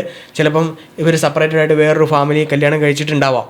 എങ്കിൽ പോലും ഈ കുട്ടിക്ക് വേണ്ടി ഇവർ പരസ്പരം കാണുകയും സംസാരിക്കുകയും കുട്ടിയെ പ്രോപ്പറായിട്ട് വിളിക്കുകയും കുട്ടിയുടെ കാര്യം അന്വേഷിക്കുകയും കുട്ടിയുടെ സ്റ്റഡീസിൻ്റെ കാര്യങ്ങൾ അന്വേഷിക്കുകയും അതിനുവേണ്ട ചിലവ് കാര്യങ്ങൾ മീറ്റ് ചെയ്യുകയും ഡിവോഴ്സിന് ശേഷം ചെയ്യുന്ന പേരൻസും ഉണ്ട് ഈ കുട്ടിക്ക് വേണ്ടി. അവരെയാണ് ഞാൻ പറഞ്ഞത് ഡീസൻ്റായിട്ട് ഡിവോഴ്സ് ചെയ്യുന്ന ആൾക്കാരുണ്ട് എന്നുള്ളത്. പക്ഷേ നേരെ മറിച്ച് ഓപ്പോസിറ്റ് കേസ് ഇച്ചിരി ഭയങ്കര ഡേഞ്ചറാണ്. ആ കുട്ടിക്കും ഈ ഒരു പിരിഞ്ഞു പോയ ആളുമായിട്ട് പാർട്ട്ണറുമായിട്ട് ഭയങ്കര വിദ്വേഷമായിരിക്കും. അപ്പോൾ നിങ്ങൾ ആ ഒരു വിദ്വേഷം വളർത്താതെ പിരിഞ്ഞു പോയ ആൾക്ക് ഈ കുട്ടിയുടെ കാര്യങ്ങൾ നോക്കാൻ താല്പര്യമുണ്ട് എങ്കിൽ അവരെ തമ്മിൽ സംസാരിപ്പിക്കുന്നതിന്, അവർ തമ്മിൽ അടുക്കുന്നതിന് നമ്മളൊരു ബൗണ്ടറി വെക്കുന്നതിൻ്റെ ആവശ്യമില്ല. ആ സ്പിരിറ്റ് എന്ന സിനിമയിലെ മോഹൻലാൽ കനിക അത് നല്ലൊരു എക്സാമ്പിളാണ്. ആ സംഭവം അതെ, സെപ്പറേറ്റ് ആണെങ്കിലും നല്ലൊരു റിലേഷൻഷിപ്പാണ് അവിടെ മെയിൻറ്റെയിൻ ചെയ്യുന്നത്. സോ നമ്മുടെ ഈ ഒരു ഡിസ്കഷൻ്റെ ഭാഗമായിട്ട് ഒരുപാട് പുതിയ പുതിയ കാര്യങ്ങളെക്കുറിച്ച് നമ്മൾ ഡിസ്കസ് ചെയ്തു. ലൈക്ക് പാരൻറ്റിങ് എന്താണ്, ബേസ് എന്താണ്, എന്തൊക്കെ ശ്രദ്ധിക്കണം, കുട്ടികളുടെ ക്യാരക്ടർ എപ്പോൾ ഫോം ചെയ്യും എന്നൊക്കെ നമ്മൾ ഡിസ്കസ് ചെയ്തു. സോ ഒരു അവസാന ക്വസ്റ്റ്യനായിട്ട് എനിക്ക് ചോദിക്കാനുള്ളത്, മേക്കിംഗ് എ ചൈൽഡ് എന്ന് പറയുന്ന ഒരു കോൺസെപ്റ്റിനെ കുറിച്ച് ഞാൻ കേട്ടിട്ടുണ്ട്, പോസിറ്റീവ് പാരൻറ്റിങ്ങിൻ്റെ ഭാഗമായിട്ട്. എന്താണ് ഈ കോൺസെപ്റ്റ്? ശരിക്കും മേക്കിംഗ് എ ചൈൽഡ് എന്ന് പറഞ്ഞു കഴിഞ്ഞാൽ നമ്മുടെ കേരളത്തിലാണെങ്കിൽ പോലും പല സ്ഥലങ്ങളിലും പല ആൾക്കാരും പ്രാക്ടീസ് ചെയ്യുന്ന ഒരു കോൺസെപ്റ്റാണ്. അത് ചെയ്യുന്ന പല ഇൻസ്റ്റിറ്റ്യൂഷൻസും കേരളത്തിലുണ്ട്. ശരിക്കും അതിൻ്റെ ബേസ് എന്ന് പറയുന്നത് ഗർഭാവസ്ഥയിലിരിക്കുന്ന സമയത്ത് അമ്മ ശ്വസിക്കുന്ന ശ്വാസം പോലും കൊച്ചിനെ സ്വാധീനിക്കുന്നുണ്ട് എന്നാണ് പറയുന്നത്. അപ്പോൾ അമ്മ കേൾക്കുന്ന ശബ്ദം, അമ്മയുടെ മനസ്സിലുണ്ടാകുന്ന തോട്ട്സ്, അമ്മയിലുണ്ടാകുന്ന ഹാപ്പിനെസ്, ഇമോഷൻസ്, ഇതെല്ലാം കുട്ടിയെ സ്വാധീനിക്കുന്നുണ്ട് എങ്കിൽ അതെല്ലാം പോസിറ്റീവായി കൺവേർട്ട് ചെയ്യുവാണ് എങ്കിൽ നമുക്ക് ഈ ഉണ്ടാകുന്ന കുട്ടിയെ വളരെ നല്ല ക്യാരക്ടറുള്ള, നല്ല തോട്ട്സ് ഉള്ള ഒരു കുട്ടിയായിട്ട് ഡെവലപ്പ് ചെയ്തെടുക്കാൻ പറ്റില്ലേ എന്നുള്ള തോട്ടിൽ നിന്നും ഡെറിവ് ചെയ്തിട്ടുള്ള ഒരു കോൺസെപ്റ്റാണ് മേക്കിംഗ് എ ചൈൽഡ്. അപ്പോൾ ശരിക്കും പറഞ്ഞു കഴിഞ്ഞാൽ എനിക്ക് പേഴ്സണലി പരിചയമുള്ള കുറച്ച് ആയുർവേദ സെൻറ്റേഴ്സും കാര്യങ്ങളൊക്കെ ഉണ്ട്. അവിടെ അവർക്ക് ഒരു ചൈൽഡിനെ കുറിച്ച് പ്ലാൻ ചെയ്യുന്ന സമയം മുതൽ തന്നെ അമ്മ അല്ലെങ്കിൽ അമ്മയും അച്ഛനും കഴിക്കേണ്ട ഫുഡ് കാര്യങ്ങൾ, അവരെടുക്കേണ്ട പ്രോട്ടീൻസ് കാര്യങ്ങൾ എല്ലാതിനെക്കുറിച്ച് ഒരു കൃത്യമായിട്ടുള്ള പാറ്റേൺ ഉണ്ടാവും. എന്നിട്ട് അതിൻ്റെ സമയം ഇവർ തമ്മിൽ ബന്ധപ്പെടേണ്ട സമയം വരെ ഇവരുടെ ഗൈഡൻസിലായിരിക്കും, ഈ ഒരു ഡോക്ടേഴ്സിൻ്റെ അല്ലെങ്കിൽ ആ ഒരു ട്രീറ്റ്മെൻറ്റ് ചെയ്യുന്ന ആളുടെ ഗൈഡൻസിലായിരിക്കും പോവുക. അതിനുശേഷം ഇവർ തമ്മിൽ ഇൻ്റർകോഴ്സ് ചെയ്ത് പ്രഗ്നൻ്റ് ആവുന്നു. പ്രഗ്നൻ്റ് ആയതിന് ശേഷം അമ്മയുടെ എൻവയോൺമെൻറ്റ് കാര്യങ്ങൾ അതെല്ലാം പോസിറ്റീവായിട്ട് ക്ലിയർ ആക്കി വെക്കുന്നു. ആ പോസിറ്റീവായിട്ട് അമ്മയ്ക്ക് ആ സമയത്ത് അമ്മയ്ക്ക് വായിക്കാനായിട്ടുള്ള പുസ്തകങ്ങൾ, അതേപോലെ ഇത്ര സമയം മസ്റ്റായിട്ട് വായിക്കാനായിട്ടുള്ള താല്പര്യം, അതേപോലെ മ്യൂസിക്കിനോടുള്ള താല്പര്യം, അമ്മയുടെ എൻവയോൺമെൻറ്റ് എല്ലാം വളരെ ഹാപ്പിനെസ് ആയിട്ട് ഫുഡ് കാര്യങ്ങളെല്ലാം ഹാപ്പിയിൽ പോസിറ്റീവായിട്ട് നിലനിർത്തി വെച്ചിരിക്കുന്ന ആ ഒരു എൻവയോൺമെൻറ്റിൽ നിന്നും ഉണ്ടാകുന്ന കുട്ടി ഭയങ്കര പോസിറ്റീവായിട്ടുള്ള കുട്ടിയായിരിക്കും എന്നുള്ളതാണ് ഈ കൺസെപ്റ്റ് പറഞ്ഞു വയ്ക്കുന്നത്. അത് ചെയ്തിട്ടുള്ള കുറേ ആൾക്കാരെ എനിക്ക് പരിചയമുണ്ട് പേഴ്സണലി. അവരുടെ കുട്ടികളെ നോക്കിക്കഴിഞ്ഞാൽ ഒരു പോസിറ്റീവ്നെസ് ചെറുതായിട്ടെങ്കിലും ഞാൻ കണ്ടിട്ടുണ്ട്. ബട്ട് സയൻറ്റിഫിക്കലി ഇത് പ്രൂവൺ ആണോ എന്നുള്ള അതിൻ്റെ കാര്യം പറയാൻ ഞാനാണല്ല. ദെൻ എനിക്ക് തോന്നുന്നു നമ്മുടെ കൂടെ ഇപ്പോൾ ഉള്ള നിഷാന്ത് സാർ ഇതിൻ്റെ കുറേ കാര്യങ്ങളൊക്കെ പ്രാക്ടീസ് ചെയ്തിട്ടുള്ള ആളാണ്. അപ്പോൾ നമുക്ക് കൂടുതൽ കാര്യങ്ങൾ ഗൈഡൻസ് തരാൻ നിഷാന്ത് സാറിന്. Thank you. തീർച്ചയായിട്ടും. അപ്പോൾ ജിതിൻ പറഞ്ഞ കാര്യങ്ങൾ കറക്റ്റാണ്. അത് അങ്ങനൊരു കാര്യങ്ങൾ പോസ്റ്റ് ചെയ്തിട്ട് അങ്ങനെ കുട്ടിയെ മേക്ക് ചെയ്ത ഒരാളാണ് ഞാൻ. സോ എനിക്കറിയാം അതിൻ്റെ കാര്യങ്ങൾ. ഇപ്പോൾ നിങ്ങൾ ഈ മേലെപ്പറമ്പിലാണ് വീട് സിനിമ ഉണ്ടാകത്തില്ലേ, അതിലാ ഒരു പാട്ടില്ലേ, മറ്റേ ശാന്തി മുഹൂർത്തം, അതിൽ പറയുന്നില്ലേ ഒരു സാധനം, ശാന്തി മുഹൂർത്തം. കല്യാണം കഴിഞ്ഞിട്ടും കുറേ ദിവസം കഴിഞ്ഞിട്ട് അവർ കാത്തിരിക്കുന്നുണ്ട് ഒരു ശാന്തി മുഹൂർത്തത്തിൽ. അതിപ്പോഴും ചില കമ്മ്യൂണിറ്റീസിലുണ്ട്, തമിഴ്നാട്ടിലാണ്. സോ അങ്ങനെ ഒരു മുഹൂർത്തം ഉണ്ട്. നമ്മളെല്ലാത്തിനും മുഹൂർത്തം നോക്കുന്ന ആൾക്കാരുണ്ട്. ഇറങ്ങാനും കല്യാണത്തിനും മാത്രമേ മുഹൂർത്തം നോക്കുള്ളൂ. പക്ഷേ അതുപോലെ തന്നെ ഒരു കുട്ടി ഉണ്ടാവാനും അതിനൊരു സമയമുണ്ട്, നല്ല മുഹൂർത്തമൊക്കെ ഉണ്ട്. ആ സമയത്ത് ഭാര്യയും ഭർത്താവും ഒരുമിച്ച് പ്രാർത്ഥിച്ച്, അല്ലെങ്കിൽ നമുക്ക് നല്ലൊരു കുട്ടിയെ വേണം എന്ന ആഗ്രഹത്തോടു കൂടി ഉണ്ടാവുന്ന കുട്ടിയുണ്ട്. അതിന് ഡിഫറൻസ് ഉണ്ട്. നമ്മൾ അങ്ങനെയുള്ള മുഹൂർത്തം നോക്കി ചെയ്തിട്ട് ഉണ്ടാക്കിയെടുത്തൊരു കുട്ടിയാണ് എൻ്റേത്. സോ അത് സമയത്ത് തന്നെ ജിതിൻ പറഞ്ഞ പോലെ തന്നെ ആ കഴിക്കേണ്ട കാര്യങ്ങൾ, എൻ്റെ വൈഫിന് ഞാൻ കൊടുത്തത് ഫുഡ്, കേൾപ്പിച്ച മ്യൂസിക്സ്, അവൾക്ക് കൊടുത്ത ബുക്സ് വായിക്കാൻ, പിന്നെ അങ്ങനെ ഓരോ ഭക്ഷണങ്ങൾ ഓരോ സമയമുണ്ട്. നമുക്കറിയാലോ ഇപ്പം മോസ്റ്റ് മോഡേൺ മെഡിസിൻ അല്ലെങ്കിൽ നമ്മുടെ ഇവർ പറയുന്നത് തന്നെ ആധുനിക വൈദ്യശാസ്ത്രം പറയുന്നത് ഓരോ പ്രായത്തിൽ കുട്ടിയുടെ ആദ്യം ബ്രെയിൻ ഉണ്ടാവും, പിന്നെ നെക്സ്റ്റ് ഉണ്ടാവും, ഹാർട്ട് ഉണ്ടാവുന്നില്ലേ. അപ്പോൾ അങ്ങനെ ഓരോ സമയത്തും അമ്മ കഴിക്കേണ്ട ആഹാരമുണ്ട്, അമ്മ കേൾക്കേണ്ട മ്യൂസിക് ഉണ്ട്. അപ്പോൾ ആ സമയത്ത് അമ്മയുടെ മനസ്സ് റെഡി ആവണമെങ്കിൽ പ്ലസ് ഒരു കംഫർട്ട് ഉണ്ടാവണം അവിടെ. സോ ഞാൻ അവിടെ ഉണ്ടായിരുന്നു കൂടെയും. സോ അങ്ങനെ ഉണ്ടെങ്കിൽ ആ കംഫർട്ട് സോണിൽ വളരുന്ന കുട്ടികളുടെ ഒരു എന്താ പറയുക ക്യാരക്ടറിൽ നല്ല വ്യത്യാസങ്ങളുണ്ടാവും. അത് നമുക്കറിയാം. ഞാൻ പറഞ്ഞല്ലോ എൻ്റെ ഇപ്പോൾ മോനുണ്ടായി കഴിഞ്ഞപ്പോൾ ഒരു കാര്യം കൂടി പറഞ്ഞോട്ടെ, അതുകൊണ്ട് തന്നെ ഡെലിവറി സമയത്ത് അവൾ അറിഞ്ഞിട്ടില്ല ആ ഒരു ഡെലിവറി, ആ കൊച്ചുണ്ടായി വന്നത്. കാരണം ഒരിക്കലും വേദനയായിട്ട് തോന്നിയിട്ടില്ല. തീർച്ചയായിട്ടും ആ ഒരു വേദന പെയിൻ ഉണ്ടാവും, പക്ഷെ ഒരിക്കലും ആ നഴ്സുമാർ കൊച്ചിനെ എടുത്ത് കൈ കൊടുത്തപ്പോഴാണ് ഡെലിവറി കഴിഞ്ഞു എന്ന് തന്നെ അവൾ അറിഞ്ഞത്. സോ അത്രയും സിമ്പിളായിട്ട് നമുക്ക് ചെയ്യാവുന്ന കാര്യമേ ഉള്ളൂ. അതുപോലെ തന്നെ അതിന് ശേഷം വരേണ്ട ഓരോ കാര്യങ്ങളുണ്ട്. അപ്പോൾ അതുകൊണ്ട് തന്നെ ഇപ്പോൾ അവനെ കൊണ്ട് നമുക്ക് എവിടേക്കും പോവാം. ഒരു കാര്യത്തിന് എനിക്കത് വേണമെന്ന് വാശി പിടിക്കലില്ല. മറ്റു കാര്യങ്ങൾ നേരത്തെ ഞാൻ പറഞ്ഞില്ലേ, അച്ഛൻ്റെ ഒരു കാര്യം ഒരു വട്ടം പറഞ്ഞാൽ മതി, അത് മനസ്സിലായിക്കോളും. സോ അങ്ങനെയുള്ള ഗുണങ്ങളുണ്ട്. സോ മേക്കിംഗ് എ ചൈൽഡ് എന്ന് പറയുന്നത് നമ്മുടെ ഭാരതത്തിൽ അങ്ങനെ ഒരു ഇതുണ്ട്. ഗർഭോപനിഷത്ത് എന്ന് പറഞ്ഞൊരു ഉപനിഷത്ത് തന്നെ അതിനുണ്ട്, എന്തൊക്കെ ചെയ്യണം എന്ന് പറഞ്ഞിട്ടുള്ള കാര്യങ്ങളുണ്ട്. അതിൽ പറഞ്ഞിട്ടുള്ളൊരു കൺസെപ്റ്റ് ഇതായിരുന്നു, നിങ്ങൾക്ക് ആർക്കും കുട്ടികൾ ഉണ്ടാകാതിരിക്കട്ടെ എന്നുള്ള. അപ്പം നമ്മളെന്ത് എന്താ അങ്ങനെ പറഞ്ഞത്, ആക്ച്വലി കുട്ടികൾ ഉണ്ടാകാതിരിക്കട്ടെ എന്നല്ല, ഉണ്ടാവട്ടെ എന്ന്, അറിഞ്ഞുണ്ടാവട്ടെ എന്ന്, എങ്ങനെയെങ്കിലും വിചാരിച്ച് മാറ്റൊരു കുട്ടി ഉണ്ടായി വരരുതെന്ന് നമ്മൾ അറിഞ്ഞുകൊണ്ട് പ്രാർത്ഥിച്ചുകൊണ്ട് നമുക്ക് ഒന്ന് ആലോചിക്കും. നമ്മുടെ കുട്ടികൾ നമ്മുടെ മാത്രം കുട്ടികളല്ല. ഈ ഓഷ പറഞ്ഞ പോലെ അല്ലെങ്കിൽ മറ്റൊരു പറഞ്ഞ പോലെ ഈ ലോകത്തിൻ്റെയാണ്, ഇനി അടുത്ത നാളെ നയിക്കേണ്ടവരാണല്ലേ. സോ അങ്ങനെ നല്ലൊരു കുട്ടികൾ ഉണ്ടാക്കാനുള്ള ചുമതല നമുക്കുണ്ട് തീർച്ചയായിട്ടും. സോ അങ്ങനെ ഒരു കൺസെപ്റ്റ് ഉണ്ട്, ചെയ്ത ഒരാളാണ്. സോ ചെയ്തതിലും പ്രൗഡാണ്. Thank you. പിന്നെ വേറൊരു കാര്യമുണ്ട്, മുമ്പേ അതിൽ ചോദിച്ചിട്ടുണ്ടായിരുന്നു, നമ്മൾ ഈ പറഞ്ഞ കാര്യങ്ങളെല്ലാം എല്ലാവർക്കും ആപ്ലിക്കബിൾ ആണോ? ഈ പറഞ്ഞ കാര്യവും എല്ലാവർക്കും ആപ്ലിക്കബിൾ അല്ല. കയ്യിൽ അത്യാവശ്യം ടൈമും അത്യാവശ്യം പൈസയും സ്പെൻഡ് ചെയ്യാൻ പറ്റുന്ന ആൾക്കാർക്ക് മാത്രമേ. ഈ അമ്മ ആദ്യം പോലെ ഇതിന് വേണ്ടിയിട്ട് മാറി നിൽക്കുമ്പോഴത്തേക്കും ജോലി കാര്യങ്ങളൊക്കെ വിടണം. പക്ഷേ ഇപ്പോൾ ഒരു സാധാരണ ഫാമിലിയെ നോക്കിക്കഴിഞ്ഞ് കഴിഞ്ഞാൽ ശരിക്കും അവർ ഒരു മാസം എങ്കിലും ജോലിയിൽ നിന്ന് മാറി നിന്ന് കഴിഞ്ഞാൽ അവരുടെ EMI മുടങ്ങും. ഓക്കെ, അപ്പോൾ അങ്ങനെയുള്ള ആൾക്കാർക്ക് ഈ ഒരു പറയുന്ന കൺസെപ്റ്റ് എത്രത്തോളം ആപ്ലിക്കബിൾ ആണ് എന്നുള്ളത് സംശയമാണ്. അപ്പം എല്ലാവർക്കും ആപ്ലിക്കബിൾ അല്ല, ബട്ട് ചെയ്ത് കഴിഞ്ഞ് കഴിഞ്ഞാൽ അതിൻ്റേതായ ബെനിഫിറ്റ് ഉണ്ടാവും എന്നുള്ളതാണ് ചെയ്തിട്ടുള്ള എല്ലാവരും പറയുന്നത്. സോ മാം, ലാസ്റ്റായിട്ട് എനിക്കുണ്ടായിരുന്ന ഡൗട്ടായിരുന്നു ഈ മേക്കിംഗ് എ ചൈൽഡ് എന്നുള്ള കോൺസെപ്റ്റ്. സോ അതും നമ്മൾ സംസാരിച്ചു കഴിഞ്ഞു. മൊത്തത്തിലൊരു കൺക്ലൂഷൻ എന്ന നിലയ്ക്ക് മാമിന് എന്താണ് പറയാനുള്ളത്? പാരൻറ്റിങ് ഈസ് ആൻ ആർട്ട് എന്ന് പറയും. പാരൻറ്റിങ് എന്ന് പറയുന്ന ഒരു കലയാണ്. ലോകത്തിൽ എന്ത് ഉണ്ടാക്കുകയാണെങ്കിലും, അതായത് ഏത് പ്രൊഫഷൻ ഉണ്ടാവുകയാണെങ്കിലും, അതായത് ഡോക്ടർ ആയിക്കോട്ടെ, എഞ്ചിനീയർ ആയിക്കോട്ടെ, അല്ലെങ്കിൽ പൈലറ്റ് ആവാനായിക്കോട്ടെ, എല്ലാത്തിനും യൂണിവേഴ്സിറ്റികളും കോളേജുകളും ഒക്കെ ഉണ്ട്. പക്ഷേ ഒരു സമൂഹത്തിൻ്റെ അടിസ്ഥാന ഘടകം അല്ലെങ്കിൽ ഒരു സമൂഹത്തിൻ്റെ ഭാവിയെ നിർണ്ണയിക്കുന്ന കുഞ്ഞുങ്ങൾ, ഉത്തമ പൗരന്മാരെ വാർത്തെടുക്കാനുള്ള ഒരു സമ്പ്രദായമായിട്ടുള്ള ഒരു പാരൻറ്റിങ് എന്ന് പറയുന്നതിന്, അത് നല്ല രീതിയിൽ കൊണ്ടുപോകാനായിട്ട് ഉണ്ടാക്കാനായിട്ട് ഒരു സമ്പ്രദായം നമ്മുടെ സമൂഹത്തിൽ ഇല്ല എന്ന് തന്നെ പറയാം. അപ്പോൾ ഒരു പാരൻറ്റിങ് എന്ന പ്രോസസ്സ് പൂർണ്ണമാവണമെങ്കിൽ കൊടുക്കേണ്ട കാര്യങ്ങൾ കൊടുക്കേണ്ട സമയത്ത് കൊടുക്കേണ്ട രീതിയിൽ കൊടുക്കുമ്പോഴാണ് പാരൻറ്റിങ് എന്ന പ്രോസസ്സ് പൂർണ്ണമാവുള്ളൂ. അത് LKG പഠിക്കുന്ന ഒരു കുട്ടിയെ ട്രീറ്റ് ചെയ്യണ പോലെ അല്ല ഒരു 10ാം ക്ലാസ്സിൽ പഠിക്കുന്ന ഒരു കുട്ടീനെ ട്രീറ്റ് ചെയ്യണത്. അപ്പോൾ ഓരോ ഏജിനും അതിൻ്റേതായ ഒരു പരിപോഷിപ്പിക്കണം.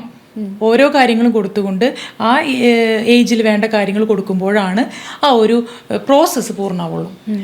അപ്പോൾ ഈ ഒരു പ്രോസസ്സ് കിട്ടാനായിട്ട് ഇതൊരു കണ്ടിന്യൂസ് പ്രോസസ്സാണ് ഈ പാരൻറ്റിങ് എന്ന് പറയുന്നത്. അപ്പോൾ എനിക്ക് തോന്നുന്നു ഇപ്പോഴത്തെ കാലത്ത് ഒരുപാട് ട്രെയിനേഴ്സ് ഉണ്ട്, കൗൺസിലേഴ്സ് ഉണ്ട്, സൈക്കോളജിസ്റ്റുകളുണ്ട്. അപ്പോൾ ഇവരുടെയൊക്കെ അവരുടെ കഴിവും അവരുടേതായ കാര്യങ്ങളൊക്കെ ഒന്ന് യൂട്ടിലൈസ് ചെയ്തുകൊണ്ട് ഇതൊന്ന് സ്കൂൾ തലങ്ങളിലായിക്കോട്ടെ, എല്ലാ കാര്യത്തിലും ഇവരുടെയും കൂടിയും ഒരു എഫേർട്ട് കൊണ്ട് നമുക്ക് അടുത്ത എനിക്ക് തോന്നുന്നു ഇപ്പോൾ ഒരു നല്ല രീതിയിൽ ഒരു പാരൻറ്റിങ് സെഷൻസും കാര്യങ്ങളൊക്കെ കൊണ്ടുപോകുമ്പോൾ അടുത്തൊരു 10, 25, 30 വർഷത്തേക്കെങ്കിലും ഒരു നല്ല തലമുറ ഉണ്ടാവുമെന്ന് തോന്നുന്നു അല്ലേ? ഉണ്ടാകുമെന്ന് നമുക്ക് പ്രതീക്ഷിക്കാം. അപ്പോൾ എനിക്ക് എല്ലാവർക്കും എല്ലാവിധ ആശംസകൾ നേരുകയാണ്. എല്ലാവർക്കും നല്ല ഒരു പാരൻ്റ് ആവാനായിട്ടും മക്കളെ അറിയുന്ന, മക്കളെ മനസ്സിലാക്കുന്ന, സ്നേഹിക്കുന്ന പാരൻസ് ആവാനായിട്ട് എല്ലാവർക്കും കഴിയട്ടെ എന്ന് ഞാൻ ആശംസിക്കുകയാണ്. Thank you. Thank you ma'am.